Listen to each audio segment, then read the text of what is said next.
R.I.P. I always thought it's R.I.P. Oh, okay. Yeah, I mean, rip, R.I.P. It doesn't matter.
Okay, so, okay, why am I?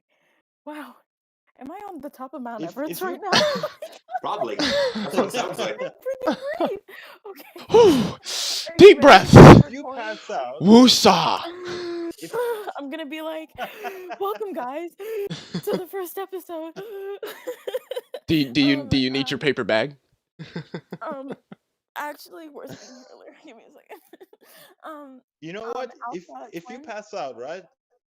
If you pass out, we can argue that hosting an event like this is definitely not the way to live life ideally. There's that. I'm dead. Are you ready to record, You'd be helping Alpha people. Twin? Oh yeah, I'm Does that even recording need to and be a tape? I'll just cut off like, the beginning later or something Oh, that's so and post it. smart. That's Oh, really okay. smart. Yeah. Okay. Yeah. All right. Why do I feel like I can't read and I'm looking at these words and they don't? Okay, I Is can this do your it. I I can do presume it. you're ready to Is debate, this right? your first time moderating a debate? It's not Oh. No, it's actually. not. Then That's what what? I'm saying. Just This is why nervous I'm before every confused. time. Okay. This is I'm my ready. first time debating. Like, what the hell? No, I believe. I Okay. believe in you, Esther. You can do it. Oh my gosh, you're the best. I Yeah. needed that. I Now know. Yeah, you suddenly can. I have all the willpower. I'm aware of that. Okay. All right. Okay. I'm ready to start recording in 3, 2, 1. Welcome to the 23rd episode of the iDebates channel and the first ever episode for the Discord server Natural Order. Poggers. Okay. um You threw me off. This special I'm event sorry. is a collaboration. It's okay. This special event is a collaboration between 6 different communities across the Discord and YouTube platforms. We have with us Sorry. members from the servers Late Night Philosophy, Abortion Debate, and of course Natural Order and iDebates. We also have the YouTubers Stephen from Cider and Port, and finally the YouTuber Leo Filius. Each of these communities are based around discussions and debate of subjects like religion, philosophy, current events, and politics and science, economics, and more. All of our platforms will be linked in the description box so you can check us out down below. And it would also help a lot if you could like, comment, and share, and subscribe to let us know that you enjoy this content. Now, to get started, our channels decided to collaborate to discuss the question, how would you pursue your ideal world? It's a pretty broad question that can go in almost any direction, but we're going to start with political. Is that okay with everybody? Sure, yeah. Political Absolutely. or Yep. philosophical? Okay, we're going to go with political for now. We have a panel of people from each platform who will be discussing amongst themselves for the first 45 minutes or so. The audience, the next 45 minutes, the floor will be open to the audience to ask any questions or to continue the conversation. There is going to be a lot of activity, so to keep it orderly, here are the rules. It's my role as the moderator to keep the civility and topic at hand flowing smoothly. Direct insults, excessive profanity, and excessive talking over one another is not allowed, and you will be muted temporarily. This is meant to be at least semi-formal, so while you may not need to have a proposition prepared in advance, please respect others who are talking and maintain etiquette even if things get heated. People listening are encouraged to use the text chat to deliberate the conversation with each other as well. To aid in the flow of the discussion, ping me or the moderators to ask questions to anyone on the panel directly, or type out your question and it will be read out loud. Just to make sure to let you guys just make sure to let us know who the question is directed towards. If everyone agrees to these rules, the panel can start conversing. So, how would you guys pursue your ideal world? Anyone can start. I personally, I would pursue it by expanding democracy, not just within terms of our and I don't know where everybody's at, so I'm going to be speaking from being in the United States. I'm assuming most of us here are from there. I don't know for sure, but I would expand democracy in our political institutions, but also within our economic institutions, because I am a fan of democracy. I love democracy. I think it's the best way forward for humanity, with all 8 billion and growing of us, to best live together. Yeah, I mean, I would kind of second that. I mean, I best kind of associate, or I best kind of identify as a socialist. So yeah, that would kind of be my ideal world, in one like where we live under socialism, where we have a robust and self-sustaining social safety net and social programs to help those who are struggling, or who are any sorts of scenarios. So I'll just kind of keep it brief and just kind of leave it at that, and I'll leave it over to the next person. If I may, Well, I would. Sorry, continue, please. No, go on. Yeah, it's fine. Yeah. I would counter that. I wouldn't expand democracy because I don't see it as the most important thing there is for ideal world. I would pursue an ideal world by building culture, and specifically by building civilization by any means that are needed and with any means that are possible. That Right. would. So Yeah, good. Sure, go on. yeah, go ahead. No, Are I you have done? my please continue. Yeah, sure. So I would actually argue against democracy, but not in a tyrannical sense. I would say that the best way to pursue your ideal self or live in the best way possible is to put focus on the sovereignty of the individual and property rights. I would actually argue that democracy can be quite tyrannical. So that is my position. I would put focus on sovereignty of the individual and private property rights. Limited government at best. I would build my ideal world preferably through the democratic and, if possible, and if needed, revolutionary collectivization of the means of production, distribution, and exchange, and of course the expansion of democracy. Right. Is everybody kind of done giving sort of an introduction for themselves, I'm assuming? Because if anybody else wanted to like jump in on that first part, please go ahead. Anybody else? So a question I had for, I don't know if I'm pronouncing this correctly. I can't see your name. Why is it not letting it pop up? The guy with the no face in the suit with the colorful background. Psycho something? Yeah, How do I just call me pronounce that? Psych. Psych. Yeah, let's Okay. go with psych. So just a quick question, Psych. and I do ask this genuinely because I understand it might come off as kind of smart-assy, but I am asking genuinely. In what No, it's ways fine. would you consider democracy to be similar to tyranny?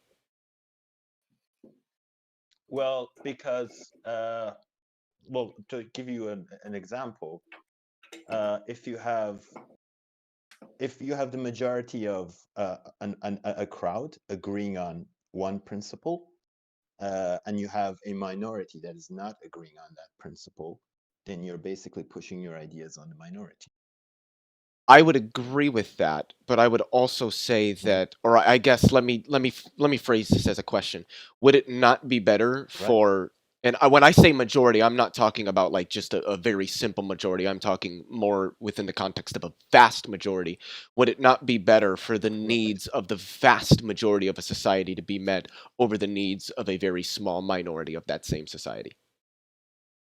Well, not necessarily, but that depends on what you mean by the need. So, Oh yeah, I guess so you got to a put point it there. simply, yeah. So, like, if the need is to communicate, you don't have to have a room full of people where they agree on everything, but you can still communicate, right?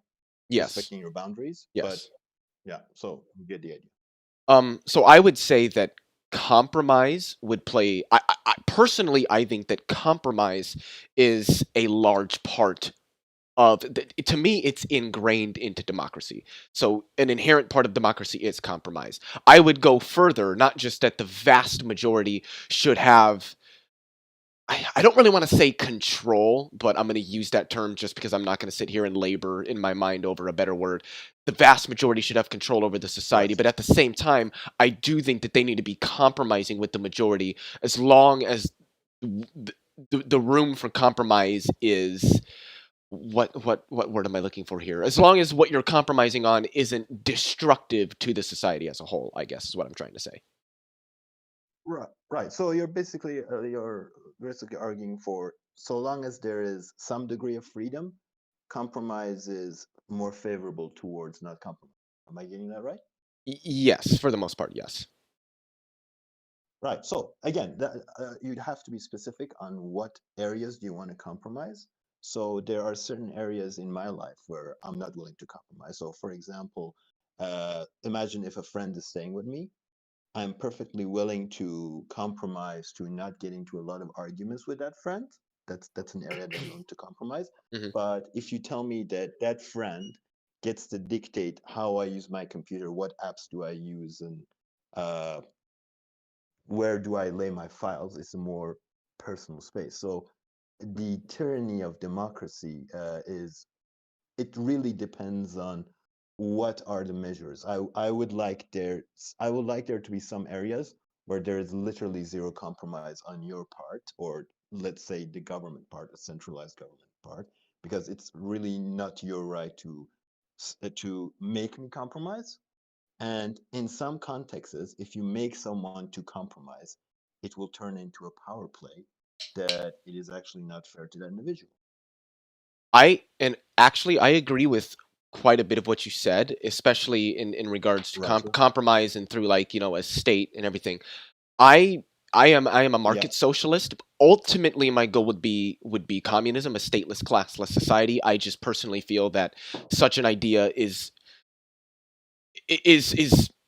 at least a century away from being implemented in a proper manner. But ideally, and since we're talking about our ideal world, I might gloss over some nuances and I might make some assumptions. I think that we all can sort of understand that, or at least I hope we all can, that there would be no state in my ideal society. There might be like communes that might loosely govern themselves, and in that sense I think that you would have greater preservation of things like individual liberty and freedom, personal rights and personal property. Because just really quickly, and then I'll let somebody else jump in here, I do make a distinction myself between personal property and private property.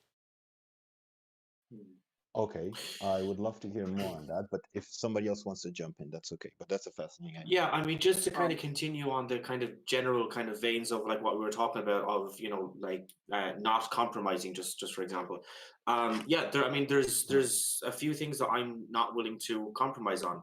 Healthcare is just one of them. I'm not Right. willing to compromise even in the slightest on healthcare. I want a single payer socialized healthcare program implemented, and that's it. I'm not willing to give an inch on that. So if anybody has any pushback, I welcome it.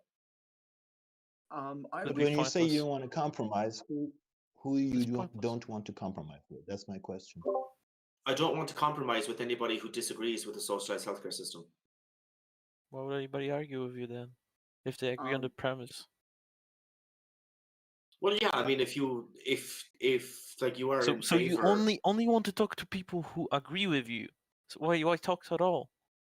I don't no, just that's not what I said. That's a lovely straw man, though. I never said that I didn't want to talk to people who don't agree Yeah, with but me, you're or not that I willing only to want give to up. talk. You're not willing to give up any of your positions, so you're No, never he's gonna saying change. But yeah, like, but this was kind of going on the point. No, it's not that I'm not willing to give up my permissions. You just said you're or- not willing or to positions. change No. your.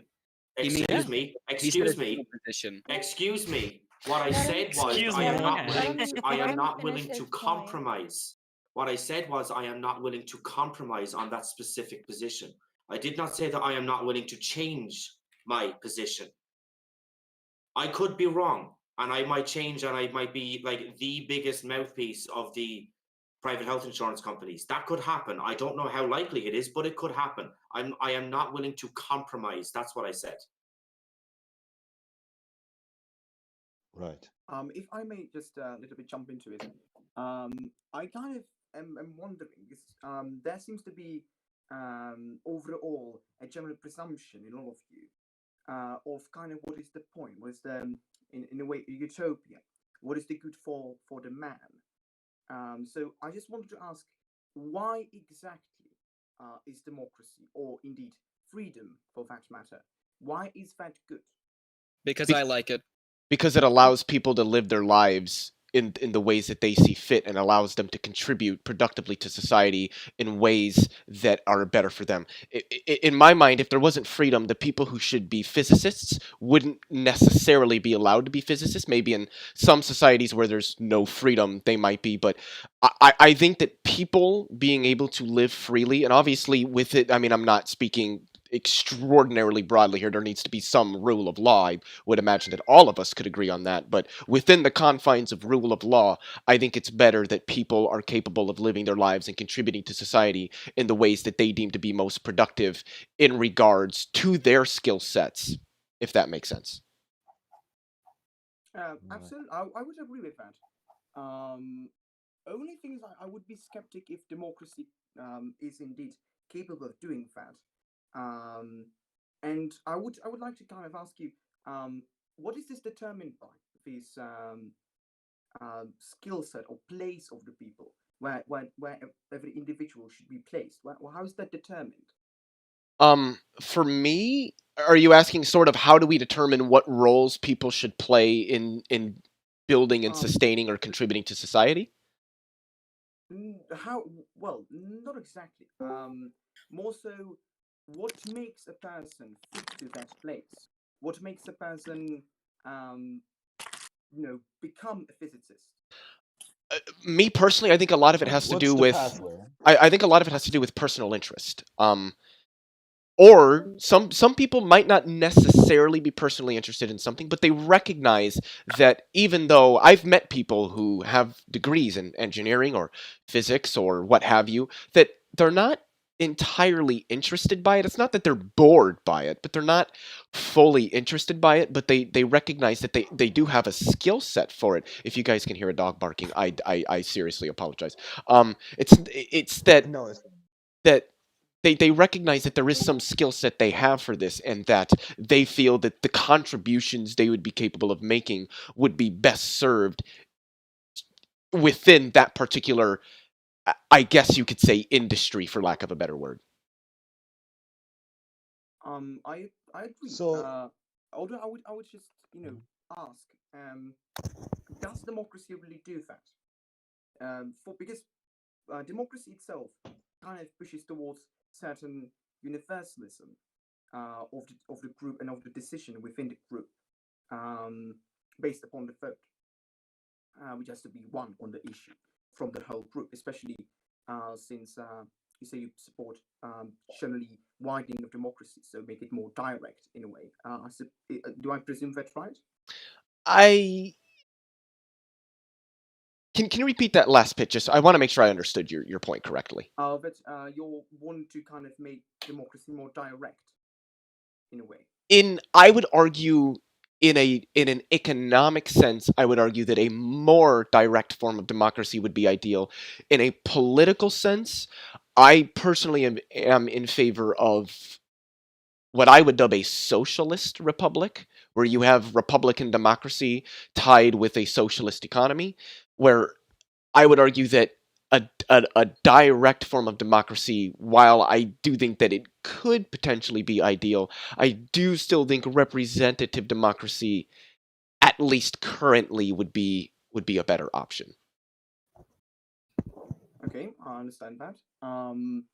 But my general point, contrary to that, is does democracy really do that? It kind of can't pronounce it.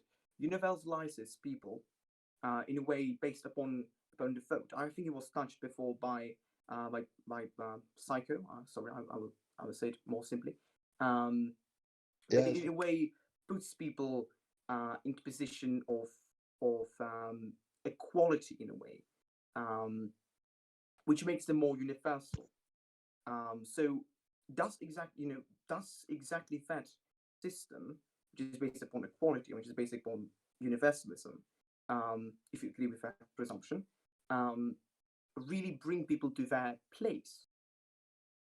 What I would say is that for me, I don't feel democracy does, or at least should, bring about equality.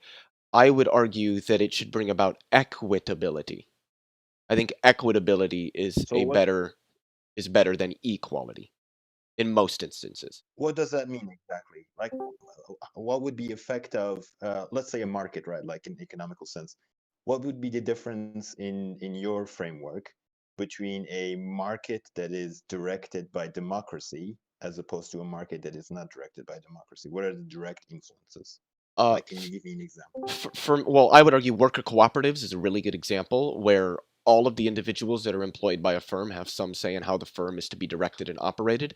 I would argue that's better because it takes into consideration the needs of all of the people that are employed by the firm rather than decisions being made in a more autocratic sense by people who generally don't take the needs of those below them into consideration and really make decisions for the sake of maximizing profits for themselves and not the longevity and the sustainability of the firm and all of the individuals who partake in it. Because everybody that works at a firm, an economic firm, contributes their labor to the overall revenue that the firm collects. So I think it's only fair that that revenue be equitably distributed amongst all of those individuals and that all of those individuals have Right, but some say in how that firm operates.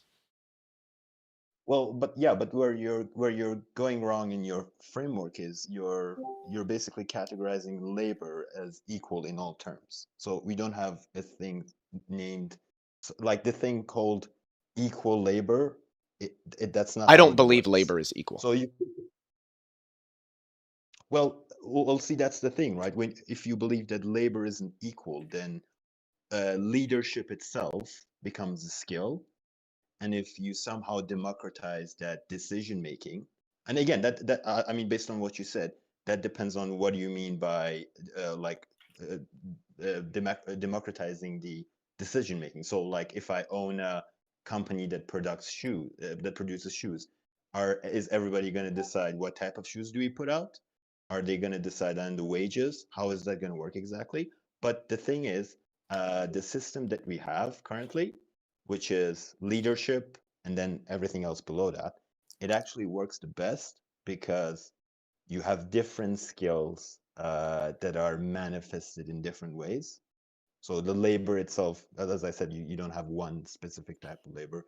You have labor as in terms of physical activity, but that shows itself in all the different positions in the company. And if the head of the company employs the right people, all of those branches will function properly without any sort of problem. So I would say like if you democratize decision making in a company, that can only lead in disaster because not everybody shares Um, the same skill. Wait, yeah, it we doesn't. hold on. It Hold on It doesn't. one second, because I've been trying to get something in. We have like 3 questions already, kind of like starting to Okay. back up. If you want to reply like super quickly, and I then we can. can start. Okay, then we can start answering some questions that people have been asking. There is a shitload of data on this. Worker cooperatives are generally more productive because the workers are generally happier.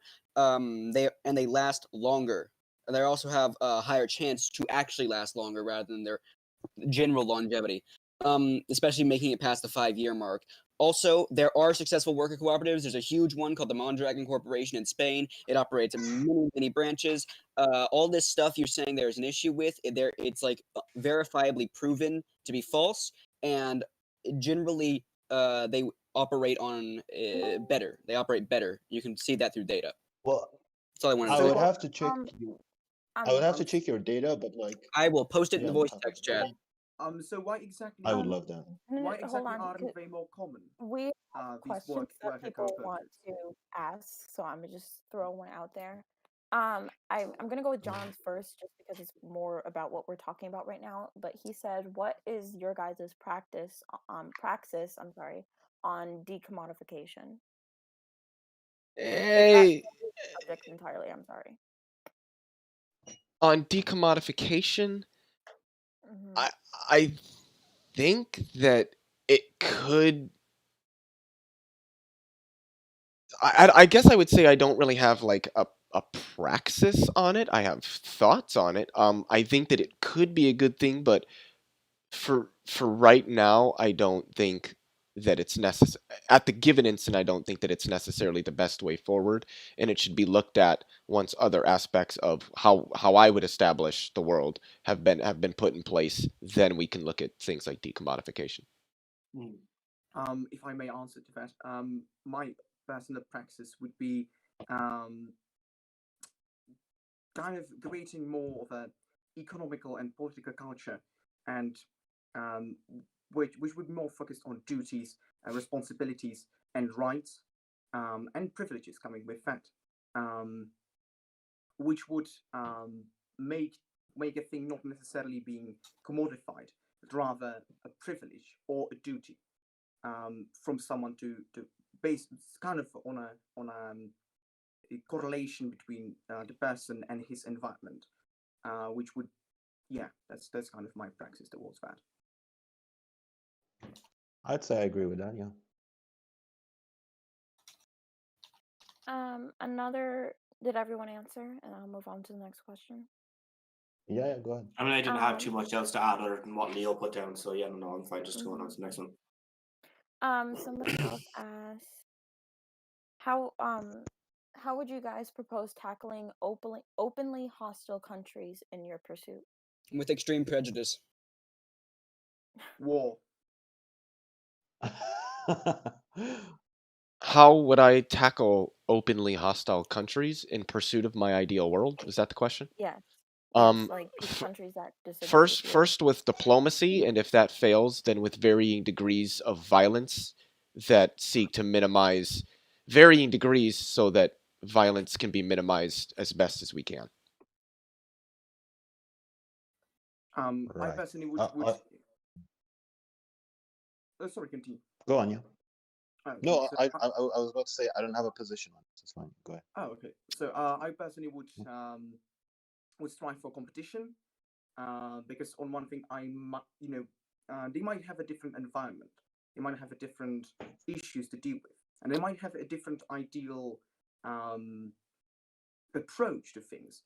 So if they would be openly hostile to my system within my boundaries, I would personally compete with them, or if they would openly attack, then well, have a war, be violent, and defend the system itself. Right. I love that. A little "we'll have a war" in the British accent. Thank you.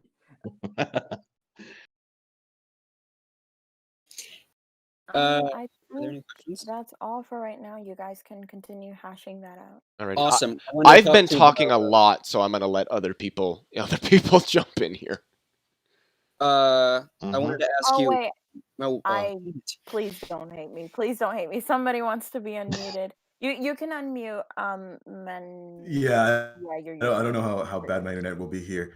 But essentially, That's fine. there's 2 points for the co-op people. First Mhm. of all, there's just a logical view that workers will prioritize labor over capital, of course, to extend a democratic base, meaning that most successful economic calculation won't always be seen as a labor increase will always be viewed over capital.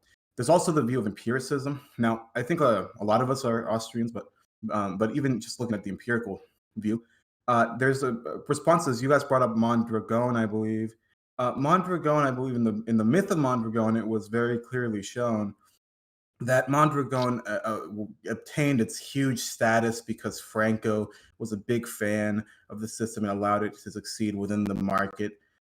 He didn't like the individualism of capitalism and the extreme collectivism of communism.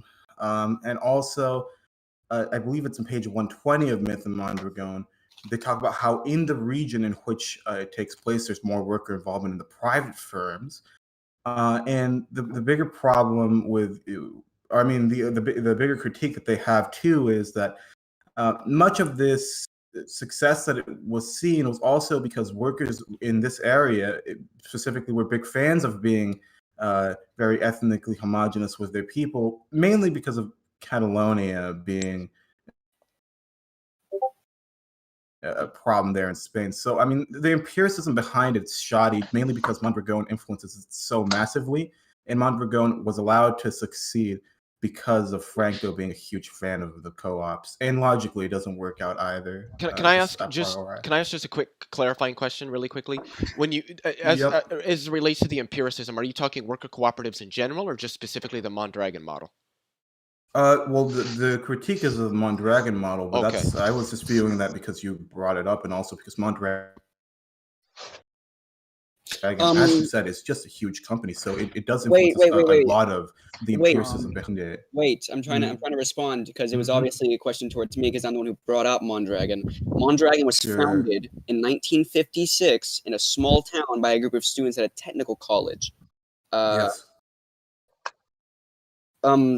Franco liberalized the Spanish economy in 58. It looks like it started in 57, ended in 59. So the liberalization of the Spanish economy did happen in that time period. That doesn't go against what I'm saying. What I'm saying is essentially that Franco. Yes, it does. Because it didn't rapidly it didn't grow to a national. It wasn't an extreme individualism. But it didn't also, grow to there's some other problems with. It didn't grow to national prominence. No, for a while. It didn't grow to national. No, it didn't go for a while. Continued subsidies still existed, specifically for these models. They talk further about this in the Myth of Mondragon, if anyone wishes to look at it further. And I know, like, I'm quoting a book, and like you don't have a chance to read the book. But to be fair, I mean, you cited a meta-analysis and stuff in here, and we don't have time to read that either. So I would just kind of counter that. I think that it indeed can work. However, it will only work. And I do not really like that you say that, yes, it is indeed against sort of extreme individualism. Because if you have the collectivist, in a way, or I would say more personalist company, it needs a strong binding aim and coherent, tightly knit culture. So the people will know what they're doing. They need to see what they're doing, which ties to that, to being homogenous. Because indeed, people tend to get with people who are like them. Homogenous societies generally have higher social trust. So it is not necessarily because he wanted that. It is because it kind of works that way. And it can work within, I would say, conservative environment. It can quite well work. And Mondragon does work. It's not a failed company by any means. Well, yeah, but what do you mean when we say the phrase works? So I reckon when you brought up this company, you mentioned like the workers are happy. How do we measure happiness exactly? Because in psychology, the measurement of happiness is actually very quite loose with even one individual, a couple. And then you also have the issue of how do you categorize work? So what do you call a successful company? Do you call a successful company that is not able to go bankrupt? Is that the measurement, or are we judging it based on productivity, innovation, stock price? What is the measurement? First of all, I would say the issue of happiness isn't psychological. It is primarily philosophical, because it Well, it ties is psychological when they measure it. Yeah, it's it can't really be absolutely measured. psychological. It can't It's really be measured. absolutely psychological. No, I'm It sorry, it's can't. absolutely psychological. That is taking a very positivist presumption. Wait, what is to psychological? happen. Well, it's not a presumption. I have a degree in psychology. This is not a debate. I know what I'm talking about, and I'm telling you you're wrong. Actually, it's exactly the debate. Happiness Honestly, is that is argument objectively from measurable. authority. I'm sorry, it's argument from authority. And Wait, well, if hold on. you What? take- It's not no. Argument from authority fallacy is citing somebody who is not an authority. I am literally an authority in the psychological field because I have a degree in it. So You're making an appeal honestly, to I authority, don't- I though. don't But the agree. thing is, he might be making But an it's appeal not to an appeal. authority, No, but an appeal it's to an authority appeal is to authority, not but it's a fallacious. valid authority. Wait, It's a let's valid clear the air a authority. little bit. Esther, please. Let's cool down. Let's cool down. No, I'm All right. quite sorry. Okay, so can I point something out? So when I say it's a psychological matter, what I'm saying is when you cite a research to say that the workers are happier in a cooperative environment as opposed to one that is non-cooperative, the way you do that measurement is by quantifying. So we have happiness, we have the concept of happiness, which is an abstract one. What we do is we try and find ways where we can measure that, and usually the ways where we measure that are very, very unreliable. And you can do, like, it doesn't have to be an authority. So like right now, think of how you would measure happiness in a way that is actually valid and you can cite in a research. I asked them. Chances are you're not going to. Yeah, and see, like, that's not really, like, you have the lying issue, right? Or what do you really consider happiness? Like, is the worker unhappy? You can like Sorry, you can what? determine how happy you can determine how happy somebody is by asking them. Like I can tell you right now, No, I'm not super that duper is happy with really my life. unreliable. I'm not super unhappy, but I'm not super duper happy. But that Pretty neutral. But that's your criteria. Maybe you're high. How do I know that? How do I you know I'm not high because I'm pretty coherent. I'm just saying you're not a really reliable source. Actually, By when myself, it comes to psychological, large amounts of people can be when you're gauging the feelings of a large group of people.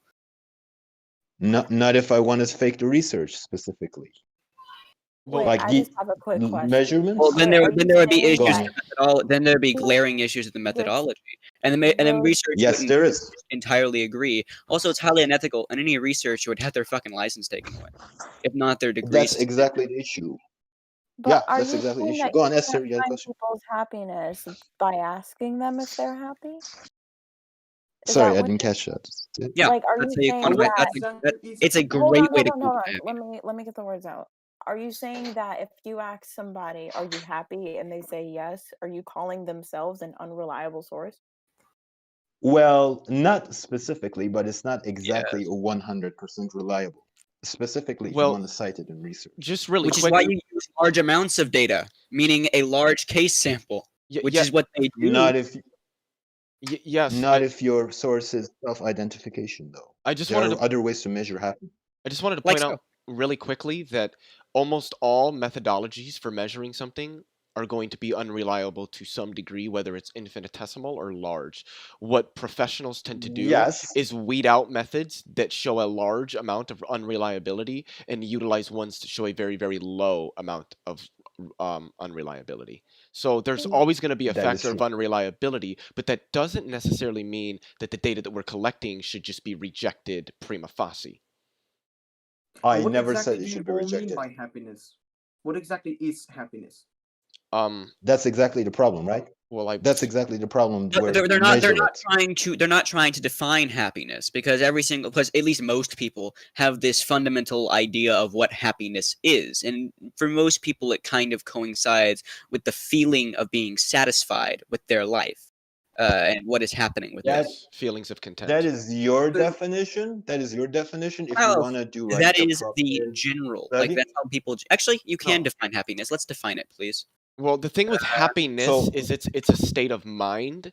So The state of being happy. yeah, and that's the thing is the definition is probably going to be unsatisfactory to most people because it's just the state of being happy. Like happiness is a state. This is why defining emotions can be hard, but the idea that professionals can't provide some definition of happy, or when they interview people, are you happy?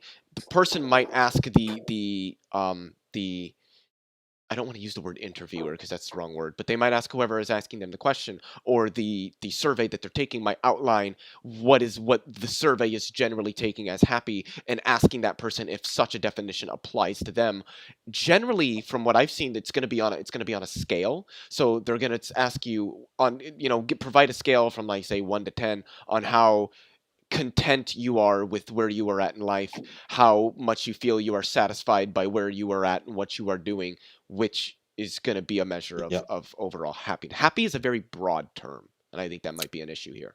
Yeah. Actually, it's just a few words: feeling or showing pleasure or contentment, which is how most people feel happiness. Also, they gauge happiness usually by defining it as some form of satisfaction within your job, as in you're happy with your job, you're satisfied with your job, and they gauge that by using worker participation, which is a big part. Sorry, could you repeat that last bit? They frequently gauge it using worker participation numbers.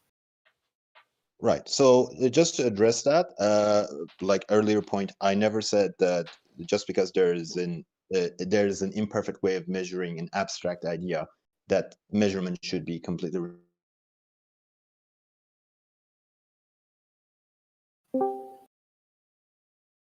anything and it. You have to specify what do you mean exactly by happiness first in a theoretical framework. So for example, you say by happiness I mean being content in the workplace, no fight, whatever, and then you have a quantifiable measurement, which is I have this survey. If the person who is taking the survey gets 15 out of 20, then we can say they're happy. So it's definitely not settled, and every researcher has a way to go about measuring happiness. I would agree, but I would think that so sorry to interrupt, but I would think that measures of happiness are going to depend on the particular type of study that is being done. If you're talking about workplace, if you're talking about workplace happiness, I would imagine that they are probably going to be using more of a specified definition of happiness and then asking those who are being surveyed whether or not that definition applies to them. So I would still argue that I personally I would argue that there is still a level of accuracy that should be considered there. Well, sure, yeah. So, and to like let's move past this measurement issue. I think we've like made enough point, and I don't want to. I do agree. Take up more of our time. Just really quickly, a lot of what you had just said, I did agree with most of that. I just wanted to clarify. Yeah. Are we moving on? Yeah. Great. If we're moving on, I'd like to ask Man of the West about something, because I've been wanting to answer ever since he spoke initially. Man of the West, you mentioned earlier in the early beginning when you were wanting to pursue your ideal world, you'd be pursuing it through expanding civilization. Firstly, how would you define civilization in that context? And secondly, do you believe civilization has yet to be expanded to every corner of the globe? So, civilization is so it's basically civilization itself is a complex of peoples who are being civilized. What I mean by being civilized is kind of abstract, although it can be defined. It's being conscious. It's being conscious about the world itself. It can go with stuff like being humanist in a way, because you're being conscious about humans. Being conscious about environment. That is also for me being civilized, or generally being educated. It's about being conscious about the surroundings of yourself.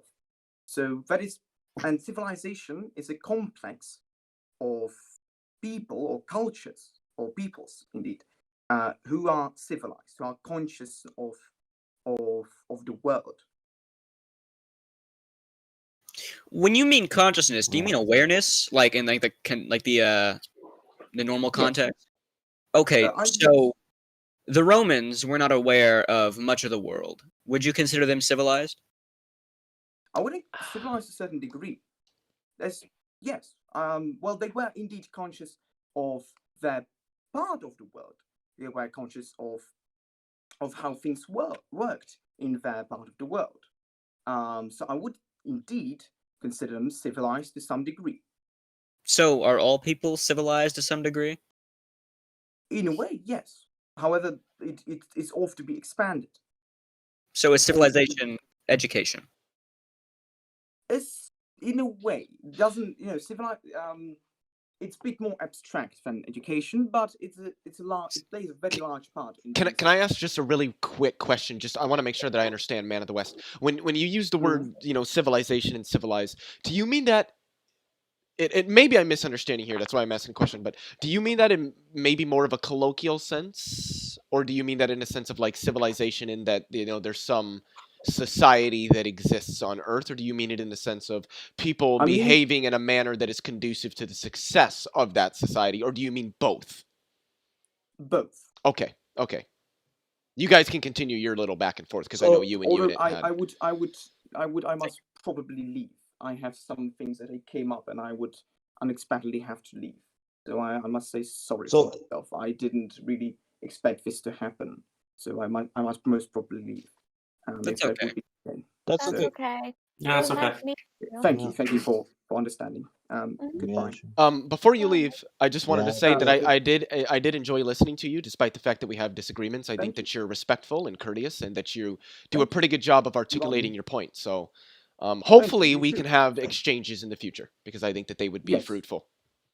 I think your voice is I nice. think everybody. I agree Yeah, with me that. too. You have a Yeah, very me too. soothing voice. I like it.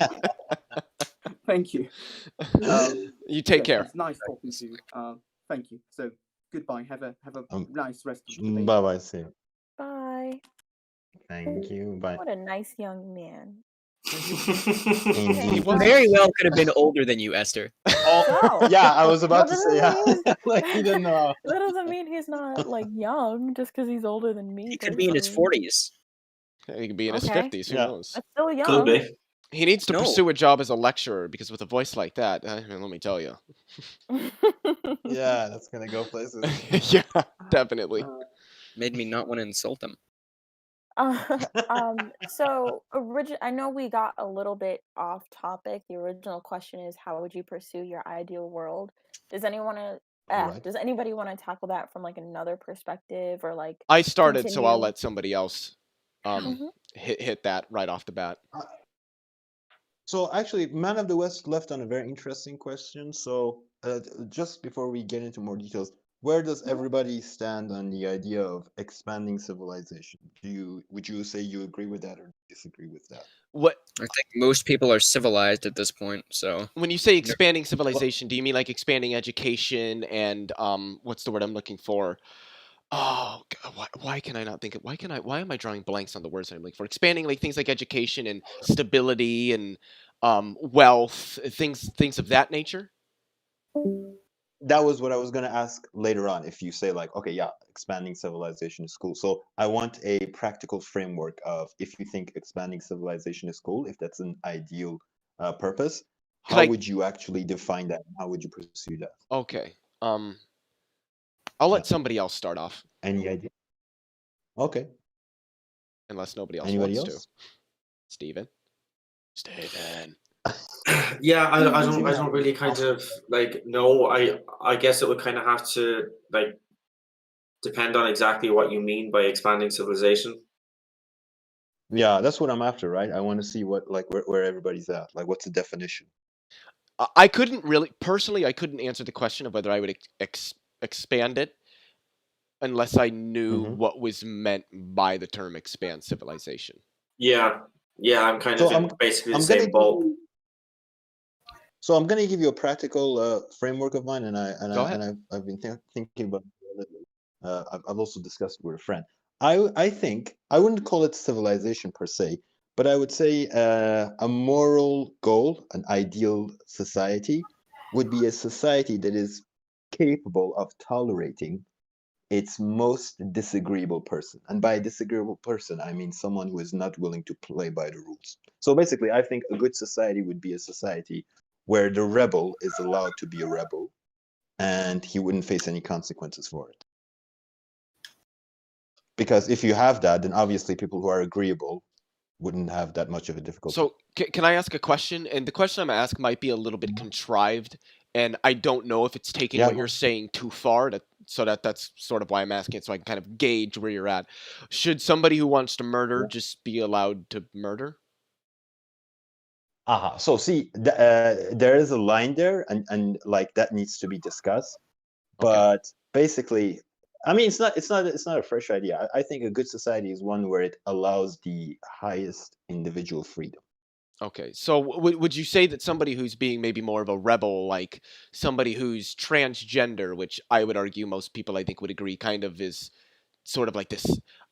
Personally, I wouldn't word it as rebellious, but I can see why some people might, that they should be allowed to live their life the way that they want.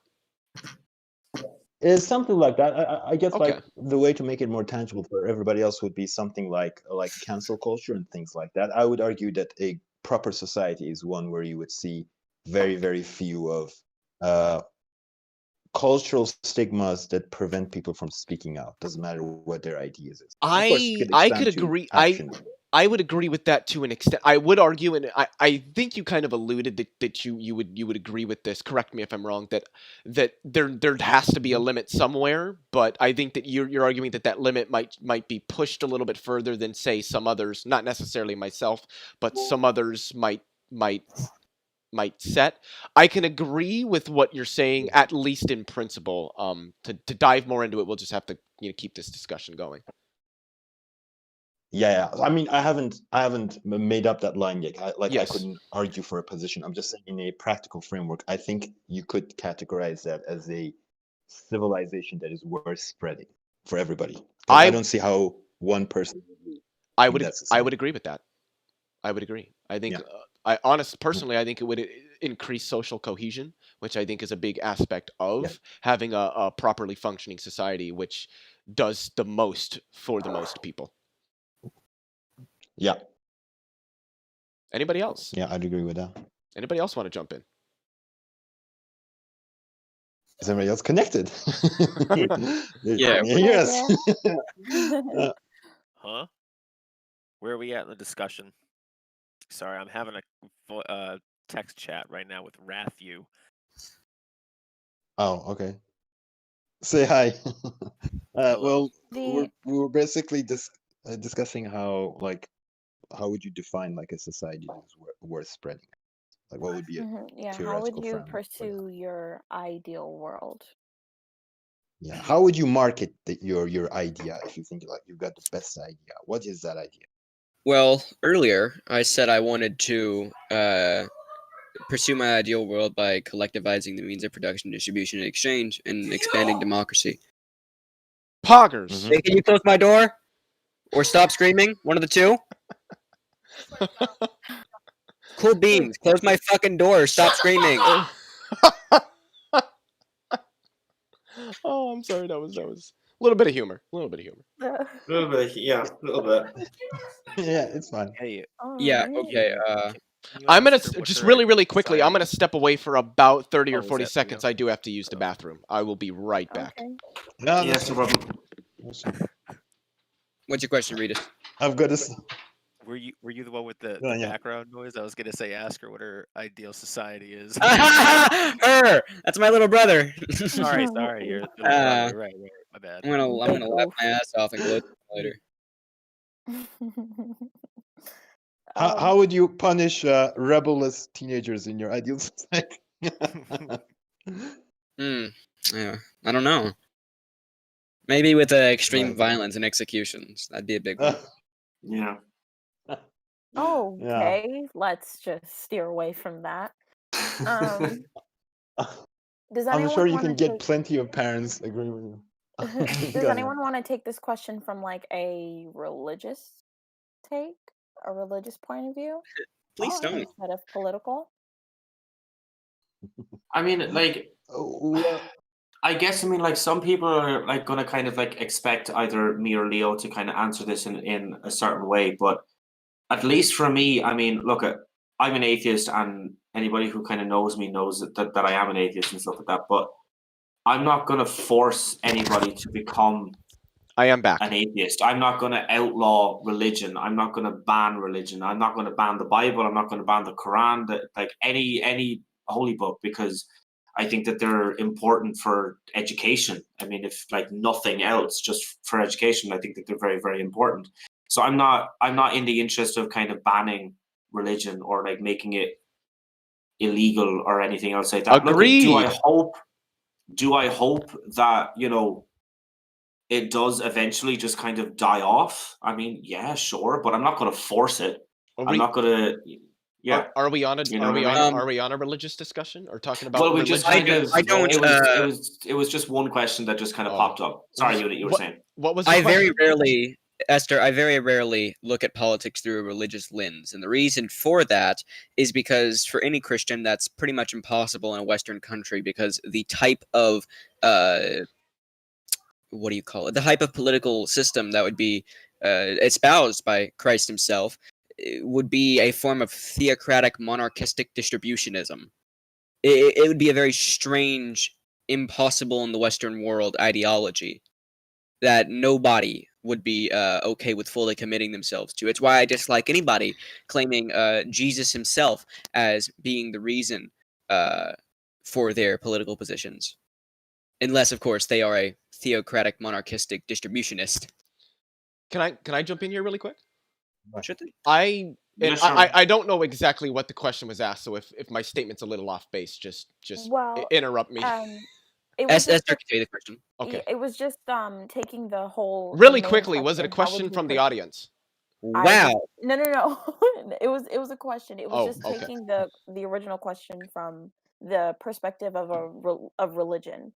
So before it was like very Right. political. How would you pursue your ideal world? But like religiously, how would you pursue your I ideal would world? prefer one personally. I would prefer one that is secular, but secular doesn't mean that religion doesn't exist. It simply means that within the frameworks or the institutions, hierarchies, whichever word you want to use, that are there, that are sort of governing and that people are involved with on a day-to-day basis, politically, economically, because I advocate for worker co-ops. So within the economic firms, within governmental institutions and bureaucracies, I would argue that religion shouldn't play a noted role.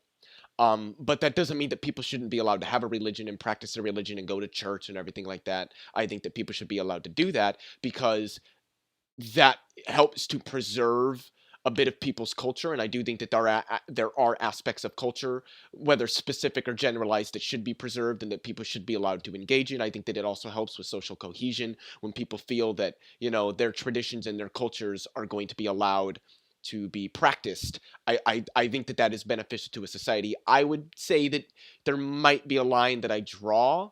I would at least assume that most people, whether in this particular panel or outside, would agree that there's probably a line somewhere where you can draw. There are certain traditions like sacrificing babies to make it rain for crops should not be practiced. But for the most part, secular society, but that doesn't mean get rid of or target religion in a negative way. That's my take. So, see, like when we're talking about like religious liberties and things like that, I'm always more interested in what people don't allow as opposed to what they allow, because it's very easy to say what you allow, and it's way more difficult to make clear what you don't allow. And also, I I think agree. it's more interesting if you mention practical punishments. So, like you said, you were talking about it should be allowed, but not to a specific point. So, do you have an example of that specific point in mind, and how would you punish that? So like stoning gay people would be something that I would not allow, or what you might see in a lot of Muslim countries where they circumcise females. That's not allowed, or where the society forces women to dress in a particular way when they go out in public, or restricts the activities that they can engage in because they're women. So things of that nature it would be what I'm talking about for So, the like, most part. circumcision is a very good example, right? Because that usually happens when you have a child and the child is under the what do you call it, supervision of the parents, let's say, for the lack of a better word. So would you prosecute their parents if they like apply circumcision on the child? How would you punish this? Would you punish the supervision? This Would you this ban is it? Because it's bound to happen. Yeah, my response is going to really sound like special pleading, but there is a justification for it. For males, no. For females, yes. And the justification is that female circumcision is straightforwardly it's drastically different and does significantly more damage to the sexual performance and the stimulation that is felt by a female than it does for a male, which for males, there is a lot of data out there that shows that circumcision can be beneficial. There's no data that shows that Right. female circumcision is beneficial. In fact, most of the data indicates that it's detrimental. So somebody who's circumcising females, yes, I think that there should be punishment. Males, no. So what would be that punishment? That's what I'm more interested in. How would you? I don't know if I could give an answer right off the top of my head, mainly because I would, in my mind, that punishment I think should be left up to whatever bureaucratic institutions are running that society. I wouldn't want it to be like harsh, like you're not gonna, be lined up against a wall and shot in the back of the head. But there, Right. what I would argue is I would just make it illegal, and that doctors who perform it lose their license to practice. Right. That's what immediately comes to my mind in terms of something that would help sort of prevent female circumcision from taking place in a country. Right. Okay. Thank you. That's a good, Yes, no problem. appropriate answer. Anybody else? Okay. We'll see. When it comes to like my own ideal version of when it comes to like being religious, I would argue that with the internet and all the recent technologies that we have, the right for the individual to have meaning is actually a very, very important one. And I would actually specify it that way.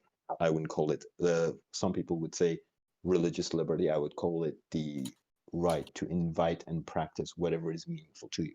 So in my ideal society, I would put that up as basically a free market.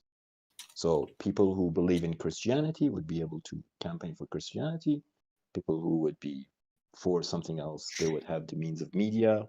They can build platforms, YouTube channels, even more free platforms where certain ideas aren't discriminated against. And you would allow basically any idea that is more appealing to win out at the end and gain the Excuse majority. me. That is what I would say. Okay, Most I people- agree with what you said in at least in principle, and I know I say that a lot, but there's always technicalities that Yep. people can dive into. But in principle, yes, I agree with what you said. If somebody wants to start a YouTube channel that's based around Christianity, it should be allowed to do that. They want to start their own church, they should be allowed to do that. I don't think that they should be restricted in doing that. I don't think that would be. I think that would be a restriction on their individual liberty and freedom.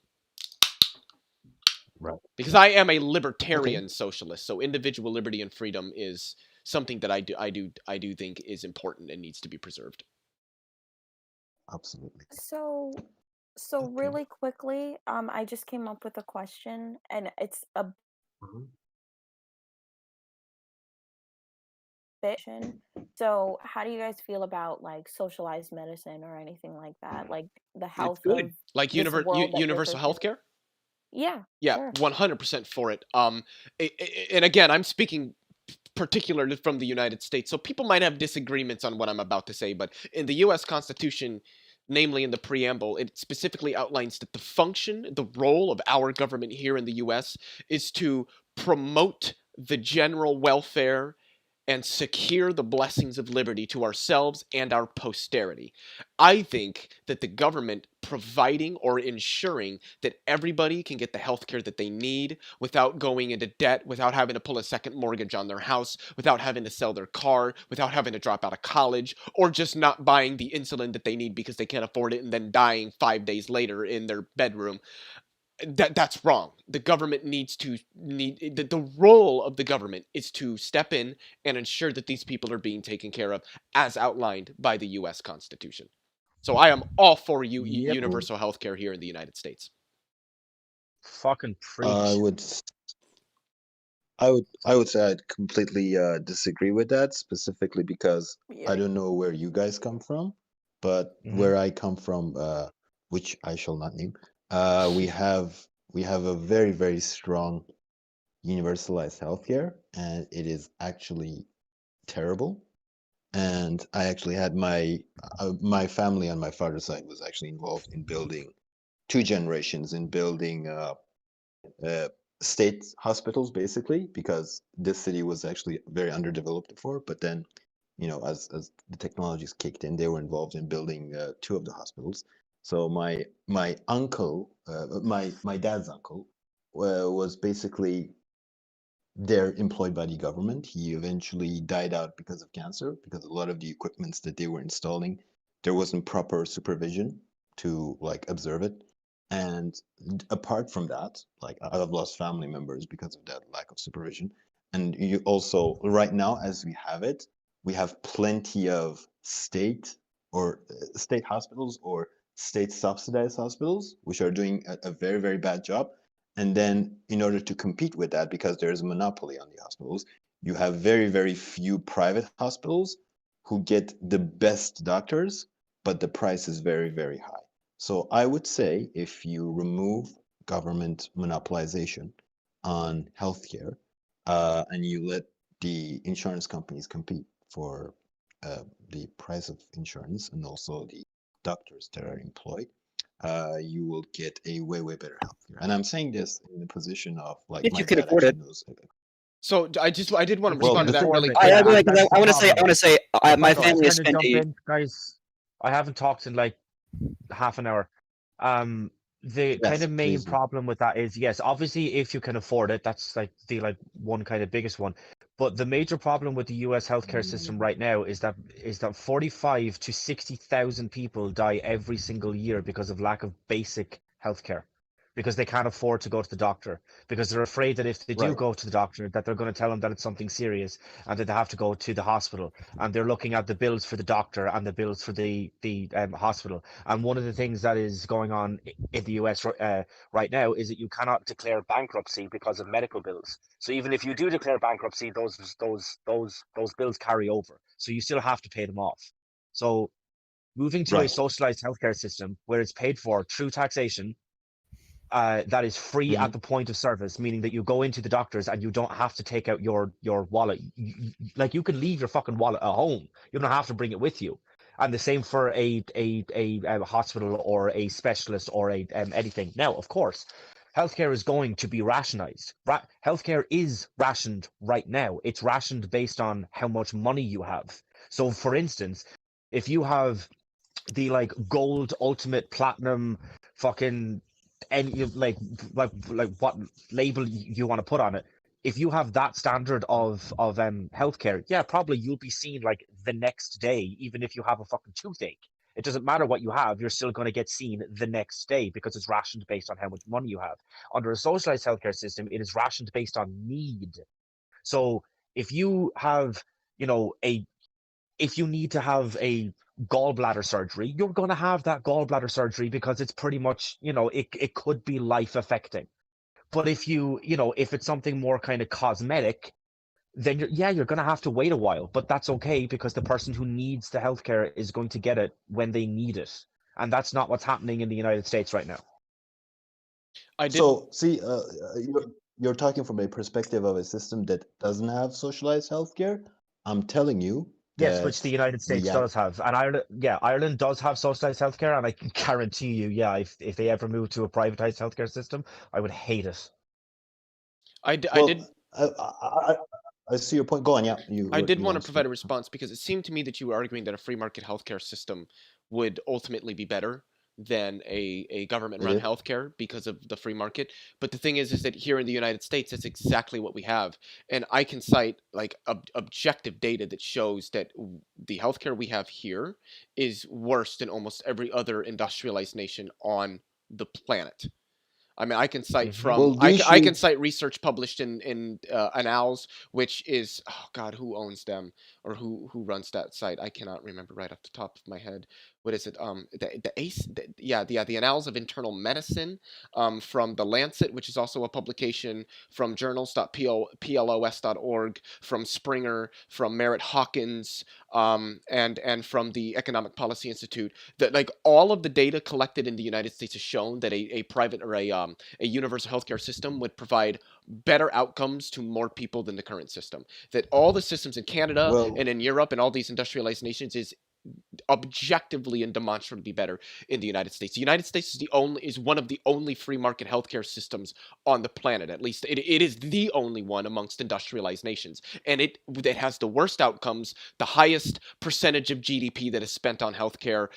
And the researchers say, spending more on healthcare is good if it provides better outcomes, but in the United States it doesn't. Free market healthcare just doesn't work because it's a profit-based system, and the companies are focused more on providing profit to their shareholders than they are with actually providing reasonable care to as many people as possible, and that is an issue. Healthcare is a right, not a privilege, and for that reason, it should not be managed by a free market system. Healthcare is not a right, so that's issue number one. Issue number two is you don't your think that data is humans you don't wrong. think that humans have Issue a right to be number- healthy? Would you let me finish? So I'm going to repeat it again. Healthcare is not a right. That's number one. Number two is your data is wrong. And number three is your How do you know applicable my on data the is United wrong? States. Did you read Can- all the can- studies wait, I wait, cited wait. right off the Can bat? you, didn't let me- Hold can you on. substantiate You any of your didn't let points? me. Hold on. You He didn't spoke- let me finish my third point though. Again, right? Yeah, but your second So, point, you said that also my no- data was wrong. How do you know that? I didn't cite any data for it. We I can did talk cite the about my studies, but- second point when I say my third point. Is that fair? Sure. Well, actually, kind of, no, it's not Okay. really, because if you have an issue with the first or second point, then there's no point in getting to the third if we're just going to have to work backwards. So I'd kind of rather kind I of would deal with say- the issues I as they mean, come Leo- up, and then you can go on and list out Leo the three was objections talking that you for a have. bit. Leo was Guys- talking Practically, for I a bit. forgot my Hold third on. point, so you guys can continue. Guys, don't talk pile on psychologists, Yeah, please. like it's like Leo was talking for a It's bit, fine. so if he wanted to get through his points, No, you literally just give forgot him one like of a your minute points. to talk instead All of. his friends left him. Yeah. It's fine. Story of my life. No, see, healthcare is not a right. Why would you say healthcare is a right? Because humans Make have the that right to be case. healthy. It establishes that humans will live Why longer, do you have more the right to be prosperous healthy? life. Because you're a human. No human has to be born. Those are Because Now those we're are benefits. interrupting because- each other, so Wait, let's the chill that out. Constitution of the country I love and am born in, and am a citizen of, has enshrined life, liberty, and the pursuit of happiness as rights. Yes. All of these things Yeah, require That's healthcare. Yep. No. that's a lawyer's answer, and I don't live in that country, so prove Then I to don't me Well, care. it's how not a healthcare is lawyer's answer. It's just true. Yeah. Then I don't If you care. have the No. right, No, if it's you not, have the though. right to life, you don't even need to go over the other way. If you have the right to life, then I mean, continuing or concept- living the most. concept You're of talking over me. healthcare- Talking. Guys, you're over talking each If other. you Go have the ahead and right to finish. life, you don't even need to go over the other two, although they like can be lumped in and it's not a problem. But if you have the right to life, then you have the right to the most the most prosperous and the most healthy life that you can possibly live. Healthcare is essential for living a healthy life. I just don't That's understand. not What you're debatable. describing You is can have wrong. issues. You can have issues with a single payer healthcare system, but that is not debatable. Healthcare is essential to living a healthy It is. life. That's not debatable. Steven, What It rights is does the individual have absolutely then? Wait. What Let rights does the him individual have? respond. Let you him think? respond. The rights that you have are rights that are granted to you by the agreement that you live with the government. Yes, and in the United States, life is amongst those. Yes. Is healthcare not a part of Yes, that? it's in I the have a Yeah, right to but healthcare. you're not convincing me that healthcare is a generalized right. So do you think that It is humans... not a universal right. Can I ask you a question? Are you pro-life? And I don't. I would say so. Yes. Although. So there are, you believe minor So you're people- pro-life, but you're arguing against single payer healthcare. Wait, system? let him speak. Let him speak. Let him speak. Yes. Let him speak. So Yes. you are pro-life. I am. Let him answer Yes. how. This is a nuanced issue. So you being pro-life, you believe that everybody has the right to life, has the right to live their life and be alive. I wouldn't necessarily frame it like that. I think if you kill an unborn baby, that's a person that is dead by other individuals. So, but what if a Okay. It has actual nothing- person dies because they couldn't get the care that they needed because it was way too much money and they didn't have the money? Is that not equally? is wrong. But it's not the same thing, though. But I didn't ask if it was the same thing. I asked if it was equally as wrong. Is it? No, it's not equally. Why I mean, not? what do you What's mean the by diff- equally is wrong? Well, so killing a baby in the womb is wrong to you, correct? See, again, there's more details to my position. What I'm telling you, don't think beyond this. It is murder when you kill an unborn baby. That's where it begins, and that's where it ends. Okay, why would you say It that has it's nothing to do why with would my you say that's position. murder? Because it's a life and you're ending it Because it is. unjustifiably? Yeah, I would say so. Okay, so Not unjustifiably. is somebody dying because they don't have health care justifiable? And if so, in what way? Because See, if not, the I would argue that the justify system is murdering them by not providing them with what they need to live their life in a healthy and productive manner. Not only you that, but more guys. people dying means less people that can contribute to the productivity and the advancement of our society. And I think that that reduces things like social cohesion, it reduces productivity, and it reduces progress, which in turn destroys civilization. You are examining this from a moral position, Exactly, right? yes. Right now, There is yes. an argument there to be made. But in terms of practice, health right is a service that you're choosing to receive. Now, the guys that are arguing for state healthcare or universal healthcare or whatever you want to call it, they're choosing to receive that service When I'm from on the the ground, government. when I'm on the When I, ground having a I seizure and would someone calls He's still 911, appreciate it. finishing his I would point. appreciate it if I could finish. You guys are either choosing to receive that service from either the government or from the free market. That's all there is to it. Morality is attached, yes, but that doesn't enter when we're talking about efficiency and quality So in a practical. but all of the data Right. shows that a universal healthcare system is more efficient and more qualitative than a free market Yeah. system. Like when I'm on the this I isn't would even have to see that. and you then someone calls the wee woo wagon, so I get charged $10,000 for that little ride. Amazing. Now That's that choice. brings us. Actually, $800. But sorry. so you said you wanted That to would bring us to the second. Sorry, go on. you said you wanted to see data on that, if I remember correctly? Because I have Well, I have seen I data have on that. I I have a want to see I have a your. technical paper here from the Library of Medicine of the National Institutes of Health, the ncbi.nlm.nih.gov. This was published in Right. 2012 by Goran Ridic, Suzanne Gleason, and Ognjen Ridic. And they state in this paper, it's entitled, and I am looking at this on a different laptop than the one that I am streaming from because I have it saved. So I'm going to give you the title of it, and you can look it up if you'd like to see it. Comparisons of Healthcare Systems in the United States, Germany, and Canada. And they state in this quote, it would appear that systems that ration their care by government provision or government insurance incur lower per capita costs.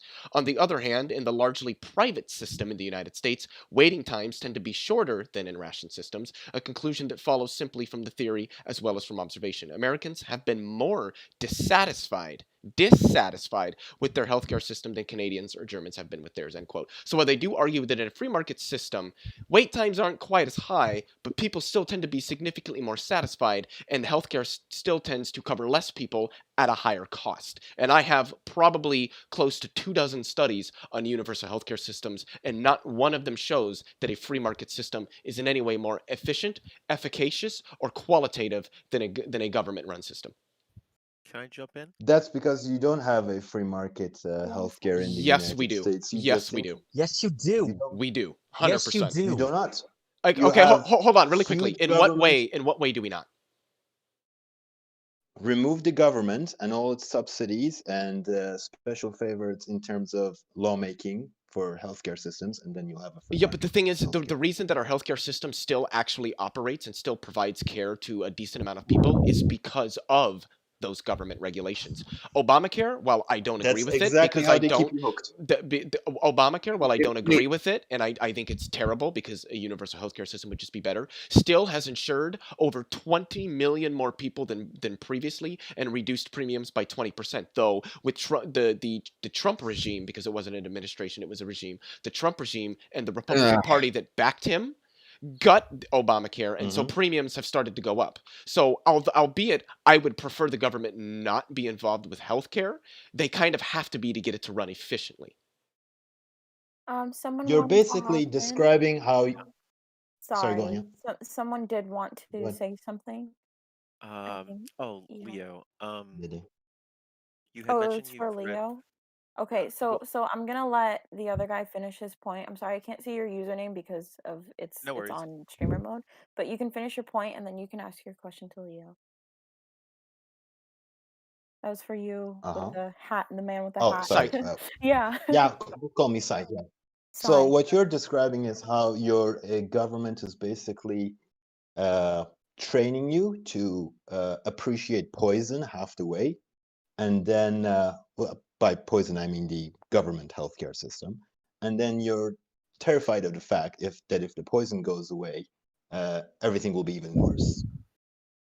You basically have a half measure, is my point.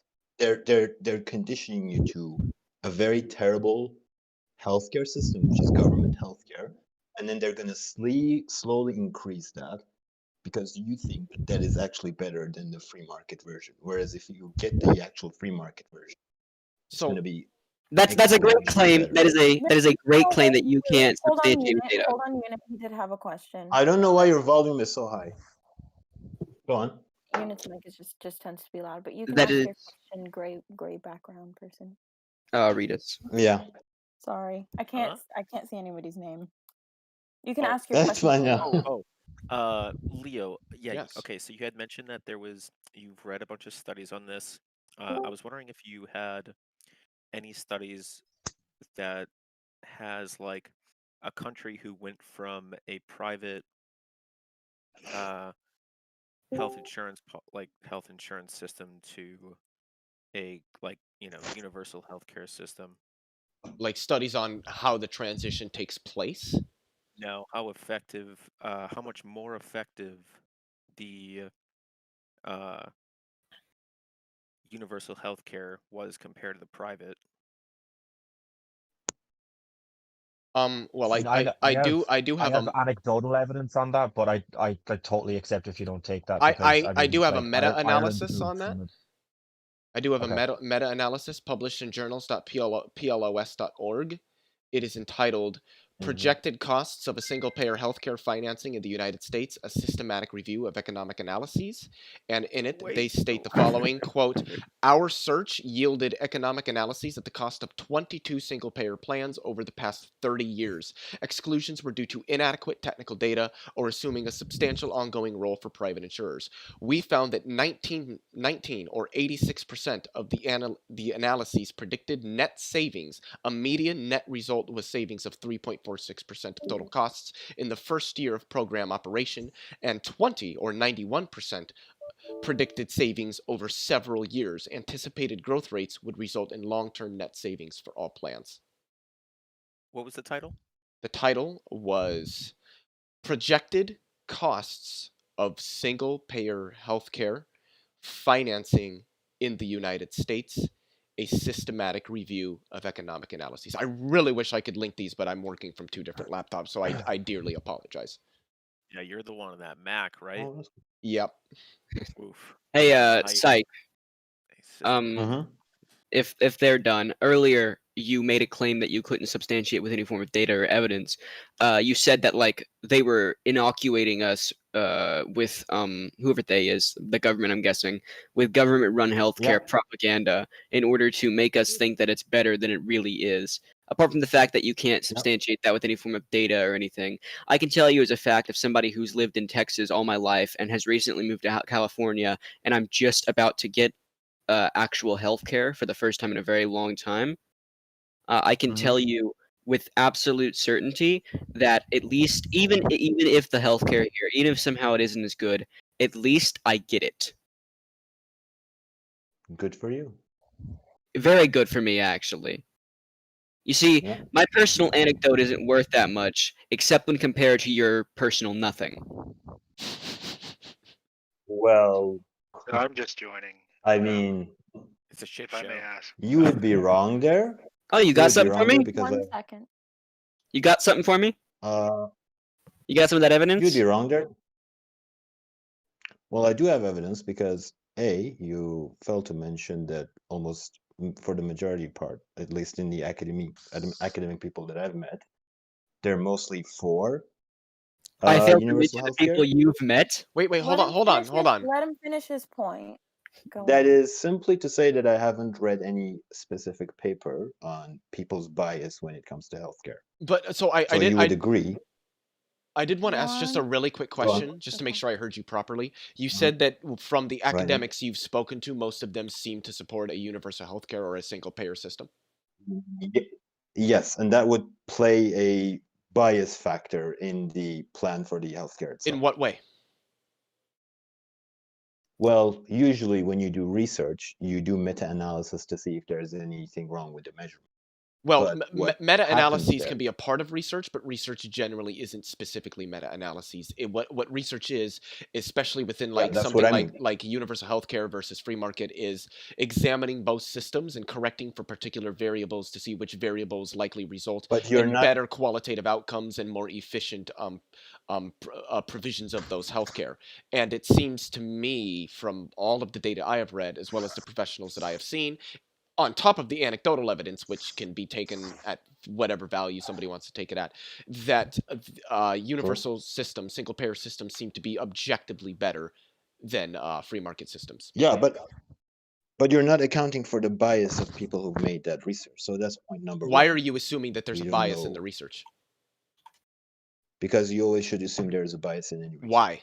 Because the whole point of scientific research is to rule out biases. That's literally how the scientific method works. Therefore, that's the first thing you should look out for. So that's point number one. Point number two is, in terms of anecdotal evidence that was mentioned by, I don't know your username, sorry, for your move to Texas. I moved to I'm California. glad that you're getting... I moved to You California. moved to California. Lived in Texas my whole Great life, though. choice. Right, yeah. So I'm glad that you're getting good healthcare, but that absolutely does nothing for the efficiency of healthcare on a mass scale. So that point is irrelevant. Sure The thing. mere fact that you're getting help. Yeah, glad to make it. So that's that. Anything else, Esther? You want to say something? There was someone talking. I think he left though. He did. But unfortunately. Okay. Are we still talking about healthcare, or do we want to? I have to. I guess we can move on. I was gonna say it might sound somewhat pompous, but I do think that I've made my point. All the data seems to indicate that single payer healthcare systems are more efficacious, are better at providing healthcare at a more efficient rate to more people at lower costs than a free market system, mainly because the profit factor has been eliminated. That's true, but as I pointed out, you also literally do not have a free healthcare system in the world that you can compare that measurement. Yes, we do. The United States. The United States is a free market healthcare system. No. Wait, no. So let me ask you a No, question. Is healthcare provided by privatized insurance companies or by the government? In the United States. Say that again? In the United States. Say that again? In the United States, is healthcare provided by privatized insurance companies operating within a larger market framework, or is it provided directly by the government? That's irrelevant to my point, because it's so long literally as you have government not, intervention... because in the former would be free market, and that's exactly what we have. The latter would not. The fact that the industry is regulated doesn't make it free market. You can have free markets that are still regulated. Because under your definition, under your definition, literally no industry in the United States is a free market, and that's just not true. Well, I mean, that's exactly my point. Countries with non-universal insurance systems are the closest thing you're going to get to a free market healthcare system in the modern world. Are areas like Bangladesh, Burundi, the DR Republic of Congo, Egypt, Ethiopia, India, Indonesia, Jordan, Kenya, Nigeria, not Niger, Paraguay, the UAE, Tanzania, Uganda, Yemen, and Yemen, and one of these, the last one of them is not like the others. The United States of fucking America. That's still an irrelevant point. You don't have these are all third world countries, with the best one being debatably Paraguay to live in, or the UAE. But in the UAE, there is such a horrible wealth inequality. One of the best one is probably Paraguay, dude. And then on that list you also have the country with the most wealth on the planet, the preeminent world hyperpower, the best fucking country with the biggest dicked population, the United States. And they don't have free healthcare. We're on the same level. USA, but we don't have healthcare. I've heard people describe Yemen as the worst country on earth. I just want to ask just one question. Go ahead. To Psych, you've said that the US doesn't have a free market healthcare system. What healthcare system does it have? It is a mixture. Well, it's continuously being breached more and more by different governmental interventions. That is Good. also a part. Go. Very nice of you to shout. It's also continuously being tempered with by both Congress and Senate, if I'm not mistaken. I'm not sure about the last one. So unless you remove all of those, you're not gonna have a market healthcare system. Okay, so what you said is that the system, which you failed to kind of quantify or to specify exactly what it is, you said that it's being tampered with by like Congress and by the Senate, but what is the system that is currently in place that is currently being tampered with by Congress and by the Senate? Well, it What could be system is it? something like it's kind of like what we describe in America's capitalism, which is crony capitalism. So it would be something like that in terms of... Hold on. What's the difference between capitalism and crony capitalism? Like, the capitalism that exists today in the United States is significantly less predatory than the capitalism that existed like in the early 1900s. Capitalism is inherently crony. It's inherently predatory. That's the problem with capitalism. This distinction between capitalism and crony capitalism is like it's almost like purely aesthetic. It's not like a real. It's a rather superficial. Anyway, go ahead. I'm sorry. No, you're fine. What is crony capitalism? What is that word? Well, it's again, just capitalism. So it's that literally would be... just capitalism. Please don't scream. Go ahead. Yeah, please do not. So it's basically exactly what I described as a system of healthcare, which is you have both government increasingly monopolizing everything, and also the private sector basically using that intervention and abusing the system. You take that definition and you apply it to a capitalism, which is it's a form of capitalism where the private sector actually uses government intervention to increase their profit. So the ideal system is to remove government intervention. You would have absolute free market, and then you let competition figure out the actual result. Okay. That is what we call crony capitalism. It's government interference and basically the free. Okay. So I did have a question. I mean to kill the conversation. Oh yeah, go ahead. So what would you say to the fact that people were significantly worse off in a capitalist society, especially here in the United States, until the government stepped in and started regulating those businesses and ensuring that they were providing a decent means of living, a decent standard of living to working class people? I would say that's a myth. Is it a myth though? So do you know how many seniors were living in poverty prior to the passage of Social Security? What year was this? Social Security was passed, I believe, in 1938 or 39. So that's after the formation. Good old FDR. That's after formation of Federal Reserve, right? I believe so. Let me double check just so that we get accurate information here. So I'm going to give you a definitive answer on this. Basically, yes, it was. The Federal Reserve was established in 1913. Exactly. Federal Reserve is the root of all evil in your country. And I'm going to give you a definitive answer on this. Basically, everything that you had in terms of economy got worse after the Federal Reserve. Except that it didn't. In fact, the U.S. economy has grown to the largest on the planet and has maintained that since at least the 40s. Yeah, look out for the next 20 years then. Yeah, well, we can predict what's going to happen in the future, but it doesn't change what's happened in the past. By the way, Social Security was established in 1935, and prior to that, I believe it was something like 90 to 95% of seniors were living in poverty. They were dying at rates that were over what they should have been if they were where what is the your middle definition class was. What is your definition? what's your definition of poverty then? Because I this is actually very I would go with what is traditionally defined in terms of economics and poverty, where there's a poverty line set by government institutions. Obviously, what it was back then is different than it is today due to naturally the inflation of the U.S. dollar. But right. So and that's what you they're going trust off of.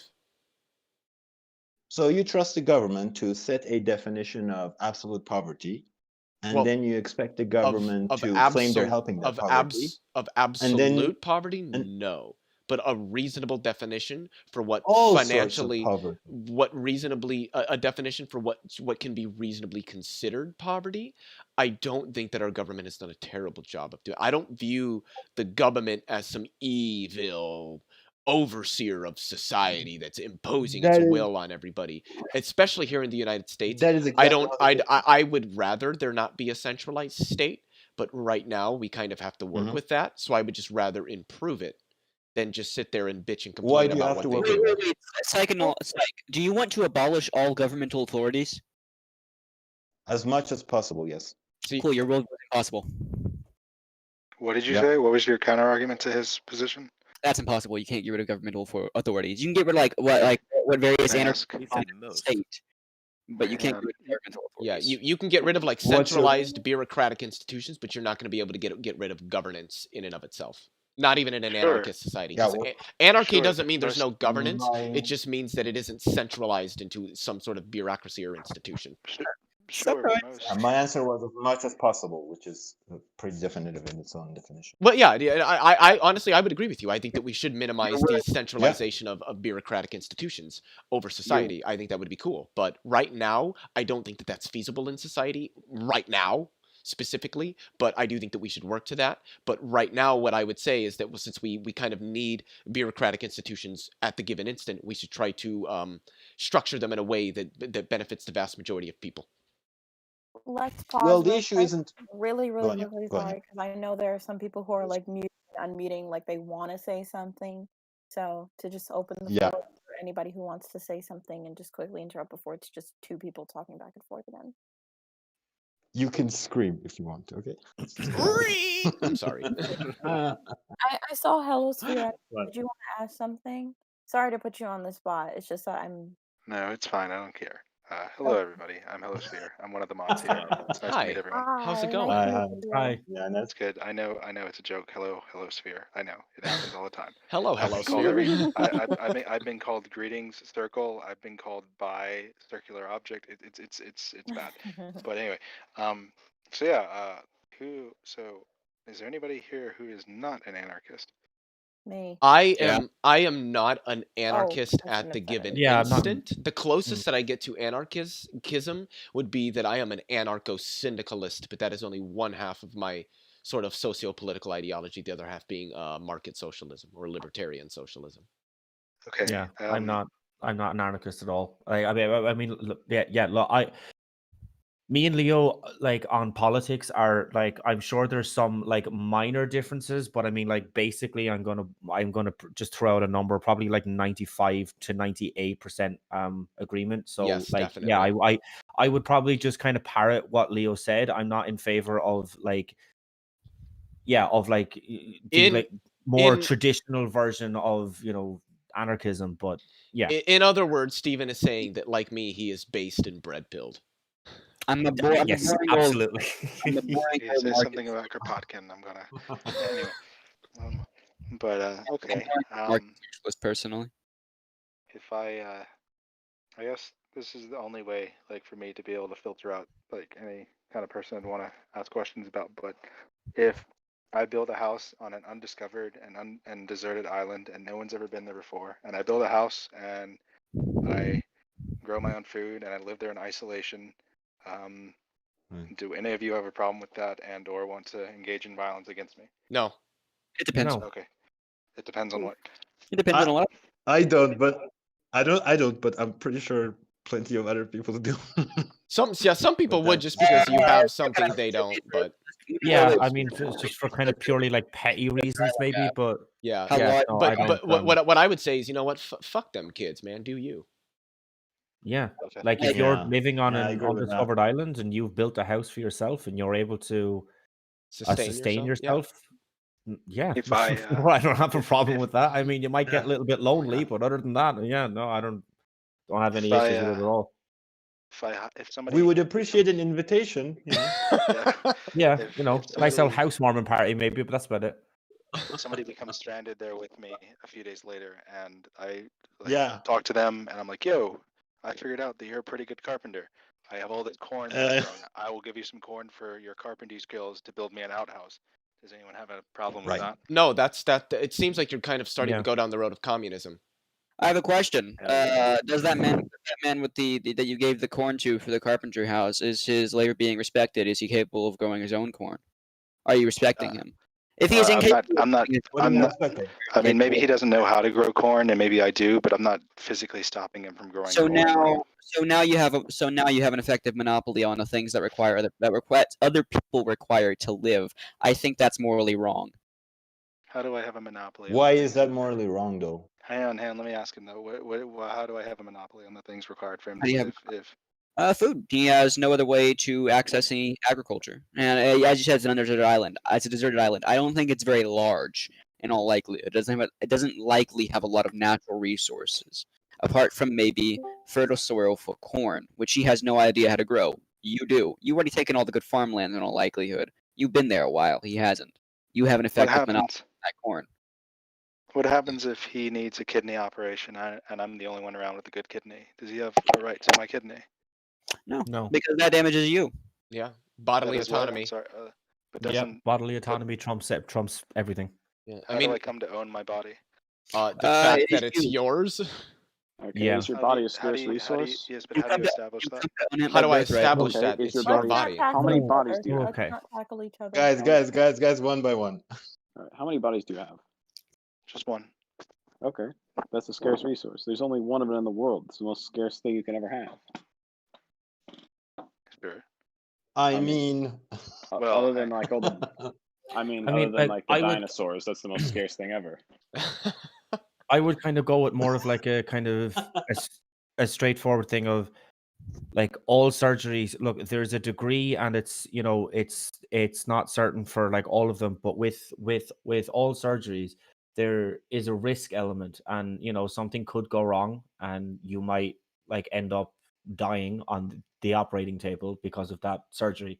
So I don't think that anybody should have the right to force you to get under the knife or to do any sort of a surgery, even if that means that somebody else dies. There's nothing to, because I mean, like, other than that, you're like,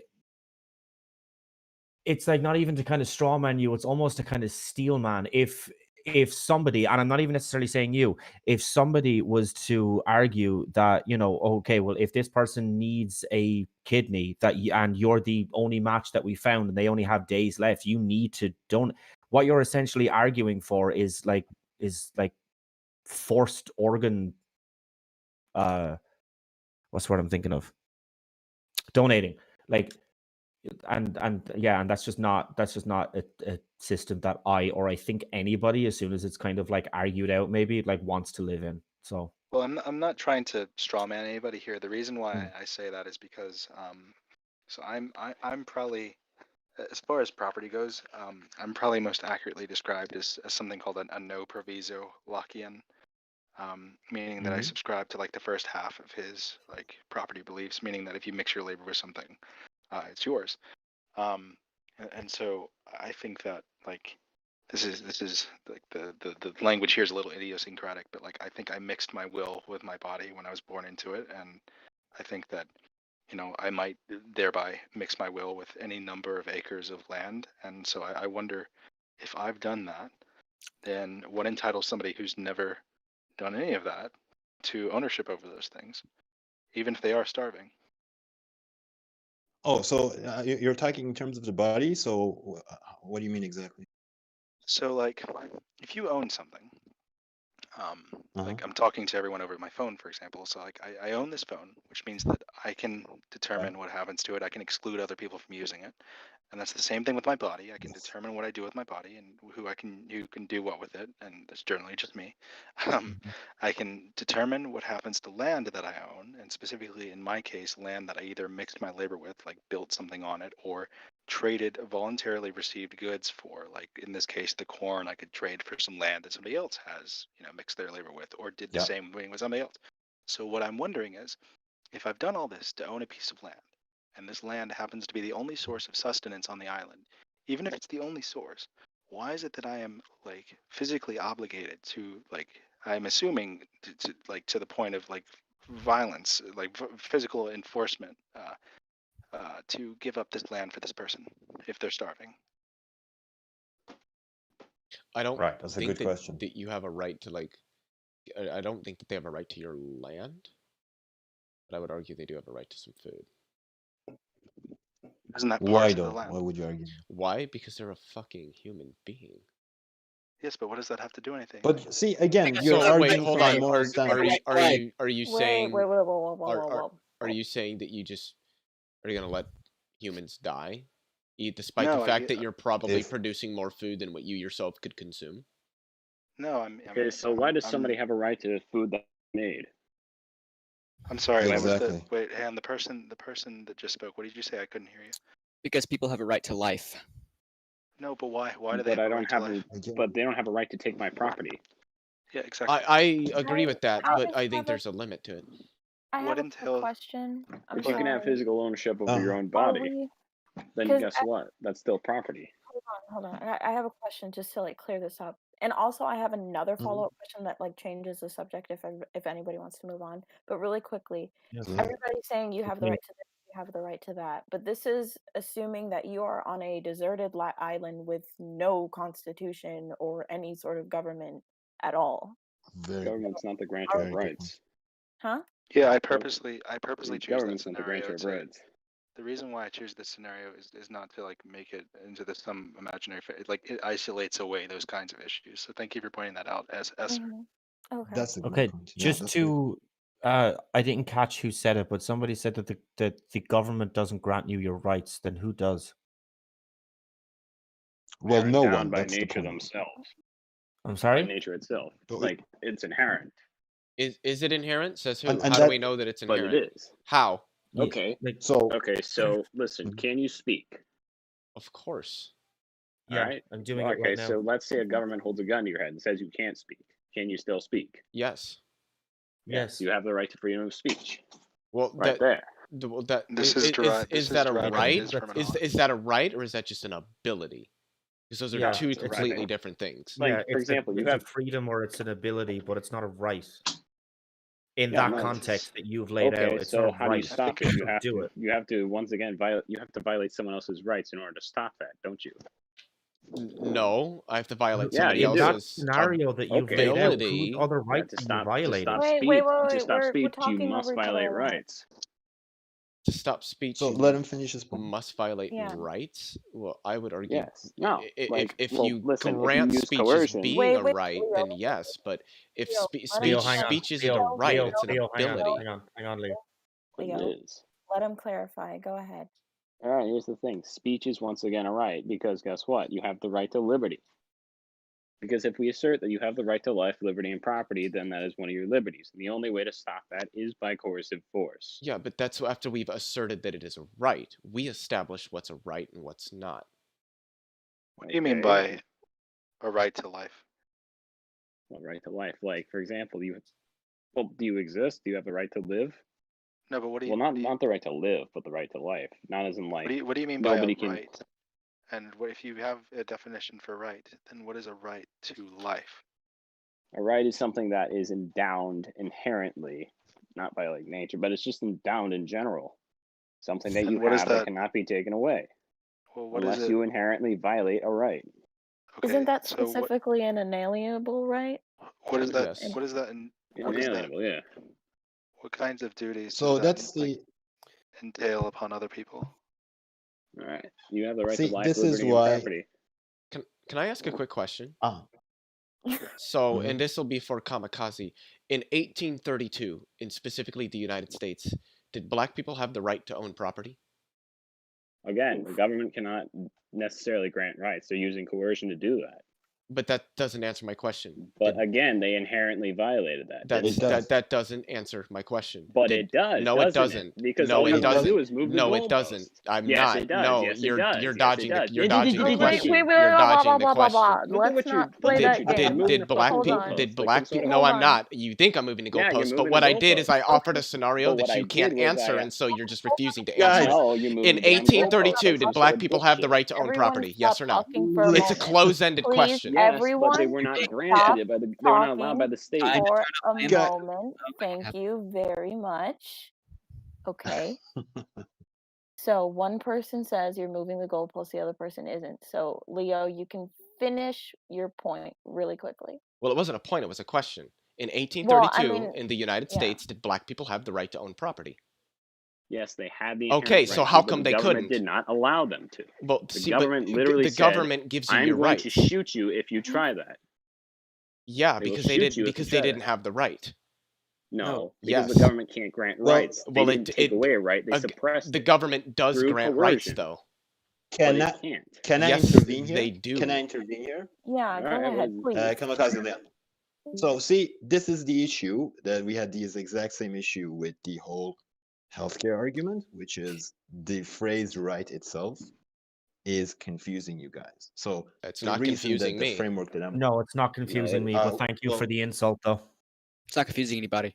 I didn't mean it as an Confusing me, I'll insult. tell you I that. mean it. I meant it's I derailing don't know the what other conversation. possible way you could have meant that, but carry on anyway. Well, I guess that's a personal issue. But what I mean is Not a the personal reason issue, it's just that basic understanding of the English language, but okay. English is my third language, so sorry for that. Okay. So see, this is why the framework is sort of convoluted. When we're talking about the right to protect your privacy, that is to an extension your control over the things that in the course of your life you're contributing to and you're allowed to have a certain level of control over. So the body is a very, very good example of that, because assuming you're born with a body and you don't do anything, you just basically live off the jungle and you eat stuff from trees and stuff like that, you still have control over your body, right? And what we do with simplifying the right argument is that we extend that to things where you put your labor into and therefore you have a control over. So if you look at it from this specific point of view, literally everything outside of that, if you call it a right, just confuses things. You are born, you have the right to life. So I would redefine that as control over your body, and I would find it confusing if somebody disagrees with that. And then when you're born, up to a certain degree, you're allowed to gain labor, gain land, gain whatever you have throughout your life. So that is your basic right. And this is where, when we have powerful governments, a conflict of right enters the framework, which is, I think, Leo, that's where you're like derailing the whole conversation. It can be a little I bit wasn't confusing. derailing So, anything.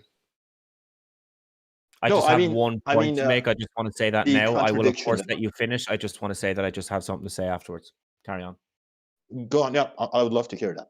So what? Sorry, I forgot your username. Kamikaze is basically pointing out is that when it comes to your question about when Black people weren't allowed to own something, if you remove the government from that equation, Black people are still capable, to a relative degree, to have control over whatever they own and whatever they work for. So, quick question: if there Does was that no make any- if there was no government during Leo, the I same said time that I period, wanted to say yeah, something. but Come this on, is this man. is a really good point. In the same time period, if there was no government, do you think that Black people still would have been allowed to own property? Because I would argue no. Yes. And the funny thing is Why rights. would When we're talking from a philosophical standpoint, rights are normative, Mhm. meaning that they're not inherent. It's like Well, that's why I don't in, like in ethics, like normative ethics and everything. Right? Yeah, rights are normative, so that they're not considered to be inherent by the vast majority of professionals that would be talking on the subject. Go ahead, Stephen. That is exactly why it convolutes hold all on, hold on. discussions. Go ahead, because you Stephen. just hop on more rights and rights. Wow. Right? Go on. Amazing. You want to say something? So you had said that we all have the right to life, but that you would change that to say that you have the right to control your own body or something on those lines. Am I in the ballpark? Yeah, I think that's a way more practical definition to not get confused while you're arguing with something Okay. Then or for something. I'm so happy to hear that you have changed your position and that you are now pro-choice. Well, yeah, from my Based. perspective, yeah, I would say I'm pro-choice. Awesome.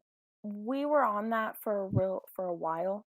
Can I Yeah. suggest like a question for everybody to talk about? Go ahead. Sure. Go ahead, yeah. So like way earlier, probably like 30 or 40 minutes ago, we were talking a lot about um Mhm. like decent like basic rights and like basic standards of living and like a decent standard Right. of living, but what would you guys consider to be a decent standard of living It depends on the society, in my opinion.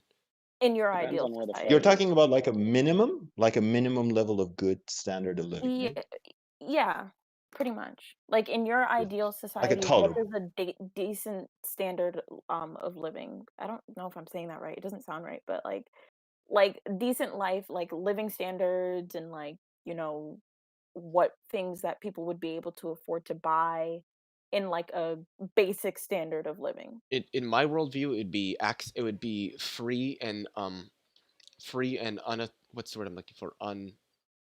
Unmitigated. I don't think that's what I'm looking for. Mhm. God damn it. Why am I having this problem tonight? I don't know. Free access to things like clean water, clean air, shelter, healthcare, and the ability to pursue one's goals and destinies as they see fit within the framework of some rule of law that itself does not infringe on what we have decided are rights for the people living in that society. Do you frequently Right. experience performance issues? What? What? That was a creepy line. That was a really creepy question. I don't even know what it means. Depends on what action I'm Basically, performing. it basically means is that like does he like sometimes struggle to stand to attention? Shall we just kind of put it that way? No. Okay. Okay, so when you say like um housing, let's say Shelter. somebody wants to have I'm sorry, shelter. Let's say somebody wants to have 10 kids. Okay. Like what would Mhm. be a basic, like would people have the freedom to like have as many kids as they want and like still be able to take care of themselves in your basic standard of living? Yes. Yeah. Well, Yeah. I don't think that's go on, yeah. I was gonna say I would say Go on, yes. Leo. I would say yes, but Mhm. that's it. Uh-huh. Yes, but Carry on. the but Awesome. the but depends on certain particulars that we're considering for a given society. So I mean, if we're Mhm. talking in a society where there's like way more people on the planet than what the planet could reasonably and our cohesive societies could reasonably constrain, then I would say yes, but there should be a limit. So I mean, the yes, but the but part depends on what particulars we're granting for that society, what conditionals we're granting. Okay.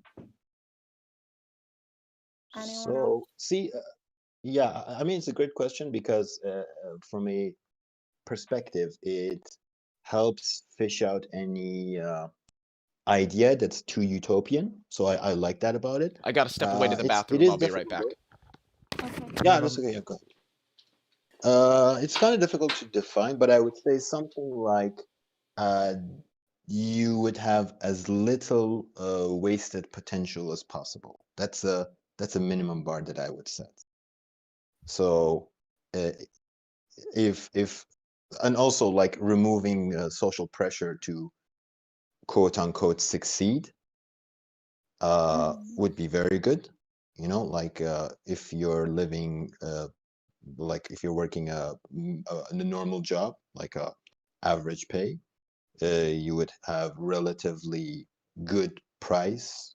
Everything would be well priced, not overpriced, and they would be able to live their life as they wish to live. That's I would say that's a good minimum bar.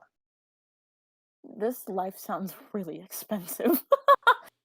Like, Yeah, that's it true. sounds like people are like, yeah, you can do whatever you want and make like Well, see, $50,000 a year and still be able to but live in however that you want. but in that framework, right? You're not forced to be successful. So if somebody isn't putting in a lot of work, they wouldn't be extremely punished for it. I think that's very important. Hmm.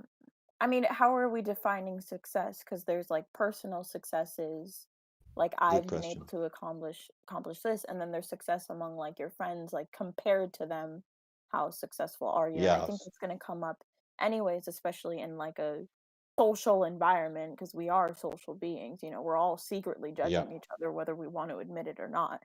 So, I mean, I don't know, like how would you go about like lowering social pressure? I'll give you a practical one, although it might be a little bit like too perfect, too idealistic, but as little homeless people as possible. That would be good. That's good. Yep. I'm back. Hi, back. Yep. Welcome Wonderful back. news. Hi, Esther. I'm back. How are you? Only the weak Great. use How the are you? bathroom. Hey, the one thing I can say is, man, I can't. It's not that I can't hold it. I just don't like to. It's uncomfortable. I don't know what to say. I'm a pussy. I don't know what to say.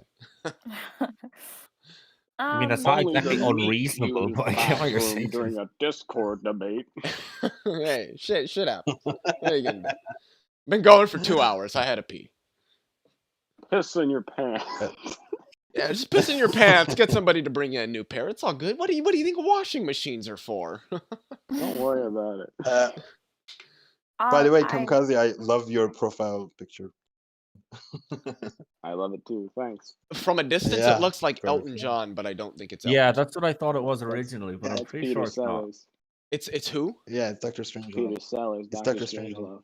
Oh, I don't know who Um, that is. I'm a Alright, troglodyte. he's I like don't know who I that is. really Don't worry about it. It was like an older actor. Oh, okay. sorry. He's I dead don't. now, I think.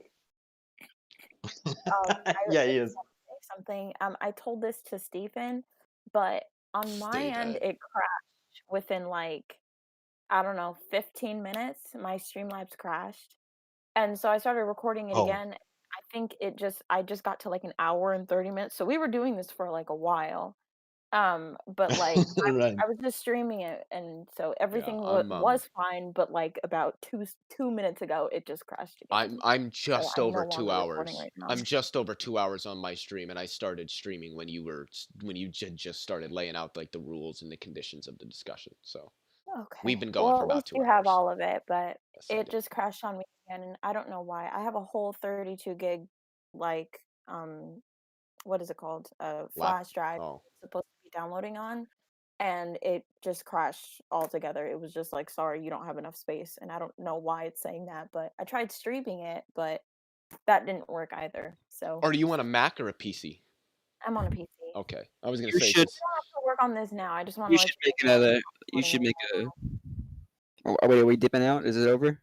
No, it doesn't have to be over. You guys can continue like totally, but as for like recording wise, like I got pretty good stuff. I got like a good hour and 40 minutes or so. But yeah, Very good. I don't Hey, there's no have a need for good me night, to record everybody. all over again. Huh? What did you say? Did he just A Sorry, leave? what? unit, yeah, he just dipped out. fucking unit, man. That guy's out there. I Okay. tell you what. He just ran away. He buggered off.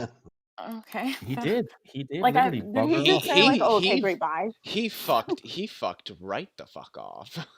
Yeah. He buggered off. Uh, so, what about questions? You said we were gonna like. Would there be questions? Something. There was no one in the chat asking any questions. I was kind of hoping there would be way more, so I was coming up with some like off the top of my Okay, fine. head. I'll ask But my own question. Who would win in a okay, fight, King Kong or Good Godzilla? questions, anyway.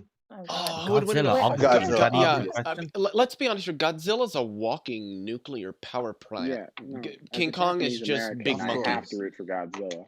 Yeah, I mean, I Yeah. mean, I've got a friend. Some people might know her on YouTube. Her name is Gutsick Gibbon. Subscribe if you haven't. She's a Jenna Marbles. she's a okay. Jenna Marbles is good, but she's a primatologist. She studies extant primates. So naturally, she's all about King Kong, and I'm like, your only argument is big monkey. That's it. There's nothing else. Just big He's a monkey, and monkey. that's The guy got shot, for Pete's sake. I'm pretty sure he's not gonna win. yeah. Well, okay. This is important. Oh, Godzilla has laser eyes, so he wins. Yeah, pretty Yeah, much. That's it. It just murders him from a distance. Yeah. I like how this is an internet debate, even though last few Godzilla movies that wasn't. I think we agree on the Godzilla issue a lot more than plenty other one. So I wouldn't exactly call it debate. Yeah, they retcon Kong. So like in the trailer, he's way larger, and they also give him like a battle axe. So that should tell you that like it's clear who's gonna win. Godzilla is still a dragon. He will kill him. Yeah, That's true. That is true. I don't think they're gonna have a winner. I think they're gonna just like do a Yeah, third villain and that's then what I call it a think. draw. They're gonna do fucking You know. Batman versus Superman all over again. I was just gonna Oh say, my God.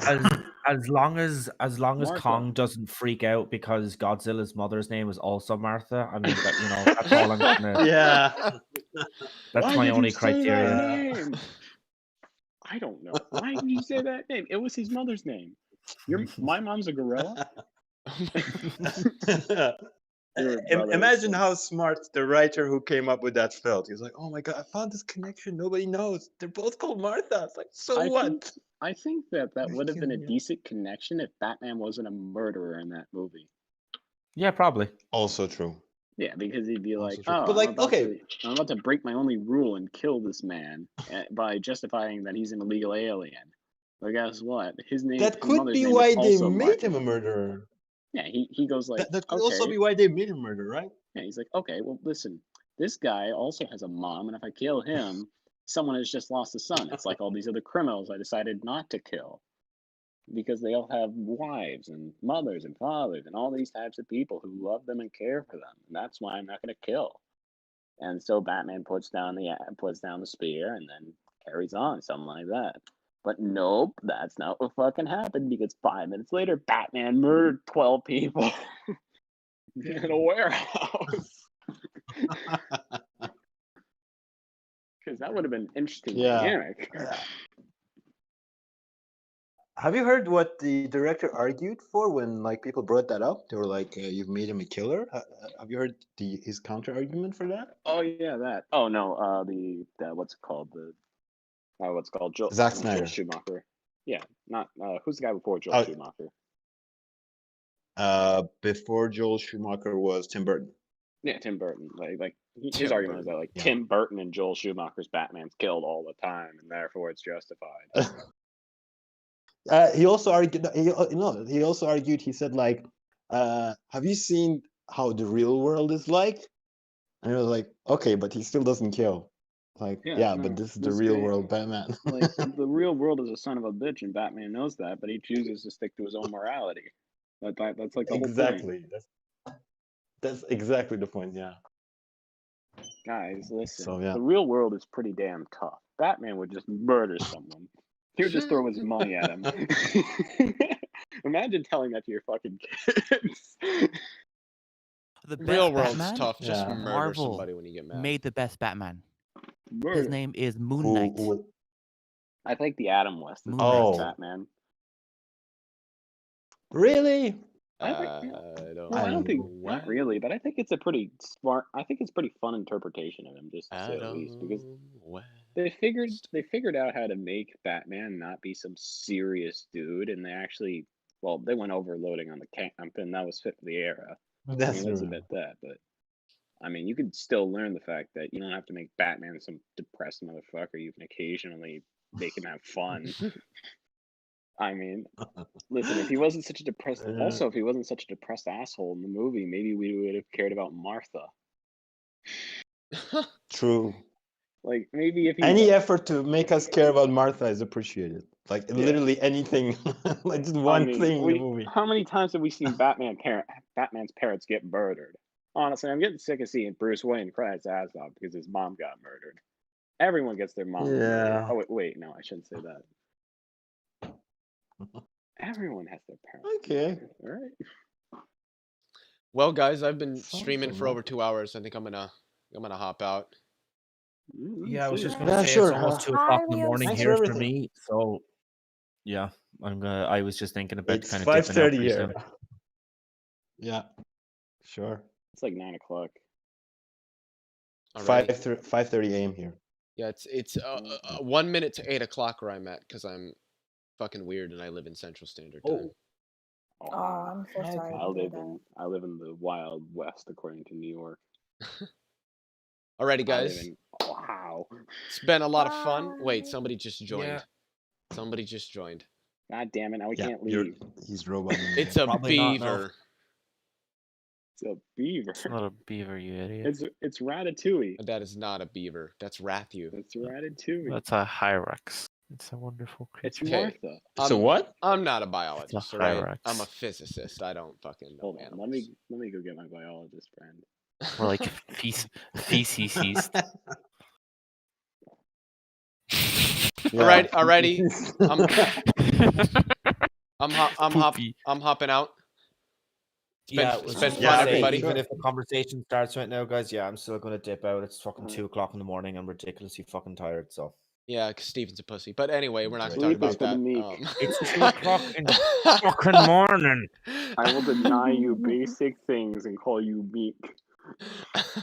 It's been Hey, fun, which mic guys. is that? Yeah, That is it's the been type fun, of guys. man I am. Before you dip Thanks out. again. Bye. Peace Thank you out. for coming. Yeah, thank you. What's your mic? Thanks for hosting it. Darn and it. he left. I don't know. Shit, I should know the brand of mic that he has, but I don't. It's not a. It's This video- all I can say is it's not a Yeti. That's as much as It's I a can tell. Yeti. It's a Yeti. Anyway, guys, It's a Martha. it's been fun. I'm gonna take off too, just because I've been streaming for 2 hours, and that's a good yeah. amount of time. Man. So peace out. Save Have fun, Martha. everybody. See ya. Okay. Post stream thoughts. I think I did pretty good in that. What was it was I was expecting it to be a respectful discussion, and I think it was for the most part. I don't think that there was a lot of disrespect going on, which is good. That's what you want when you have discussions like these. I definitely think that I made valid points. I think that I was capable of substantiating the points that I made. As bad as it might sound, I do think I kind of like carried my side. Steven was definitely second coming up. Me and him talked about the same amount.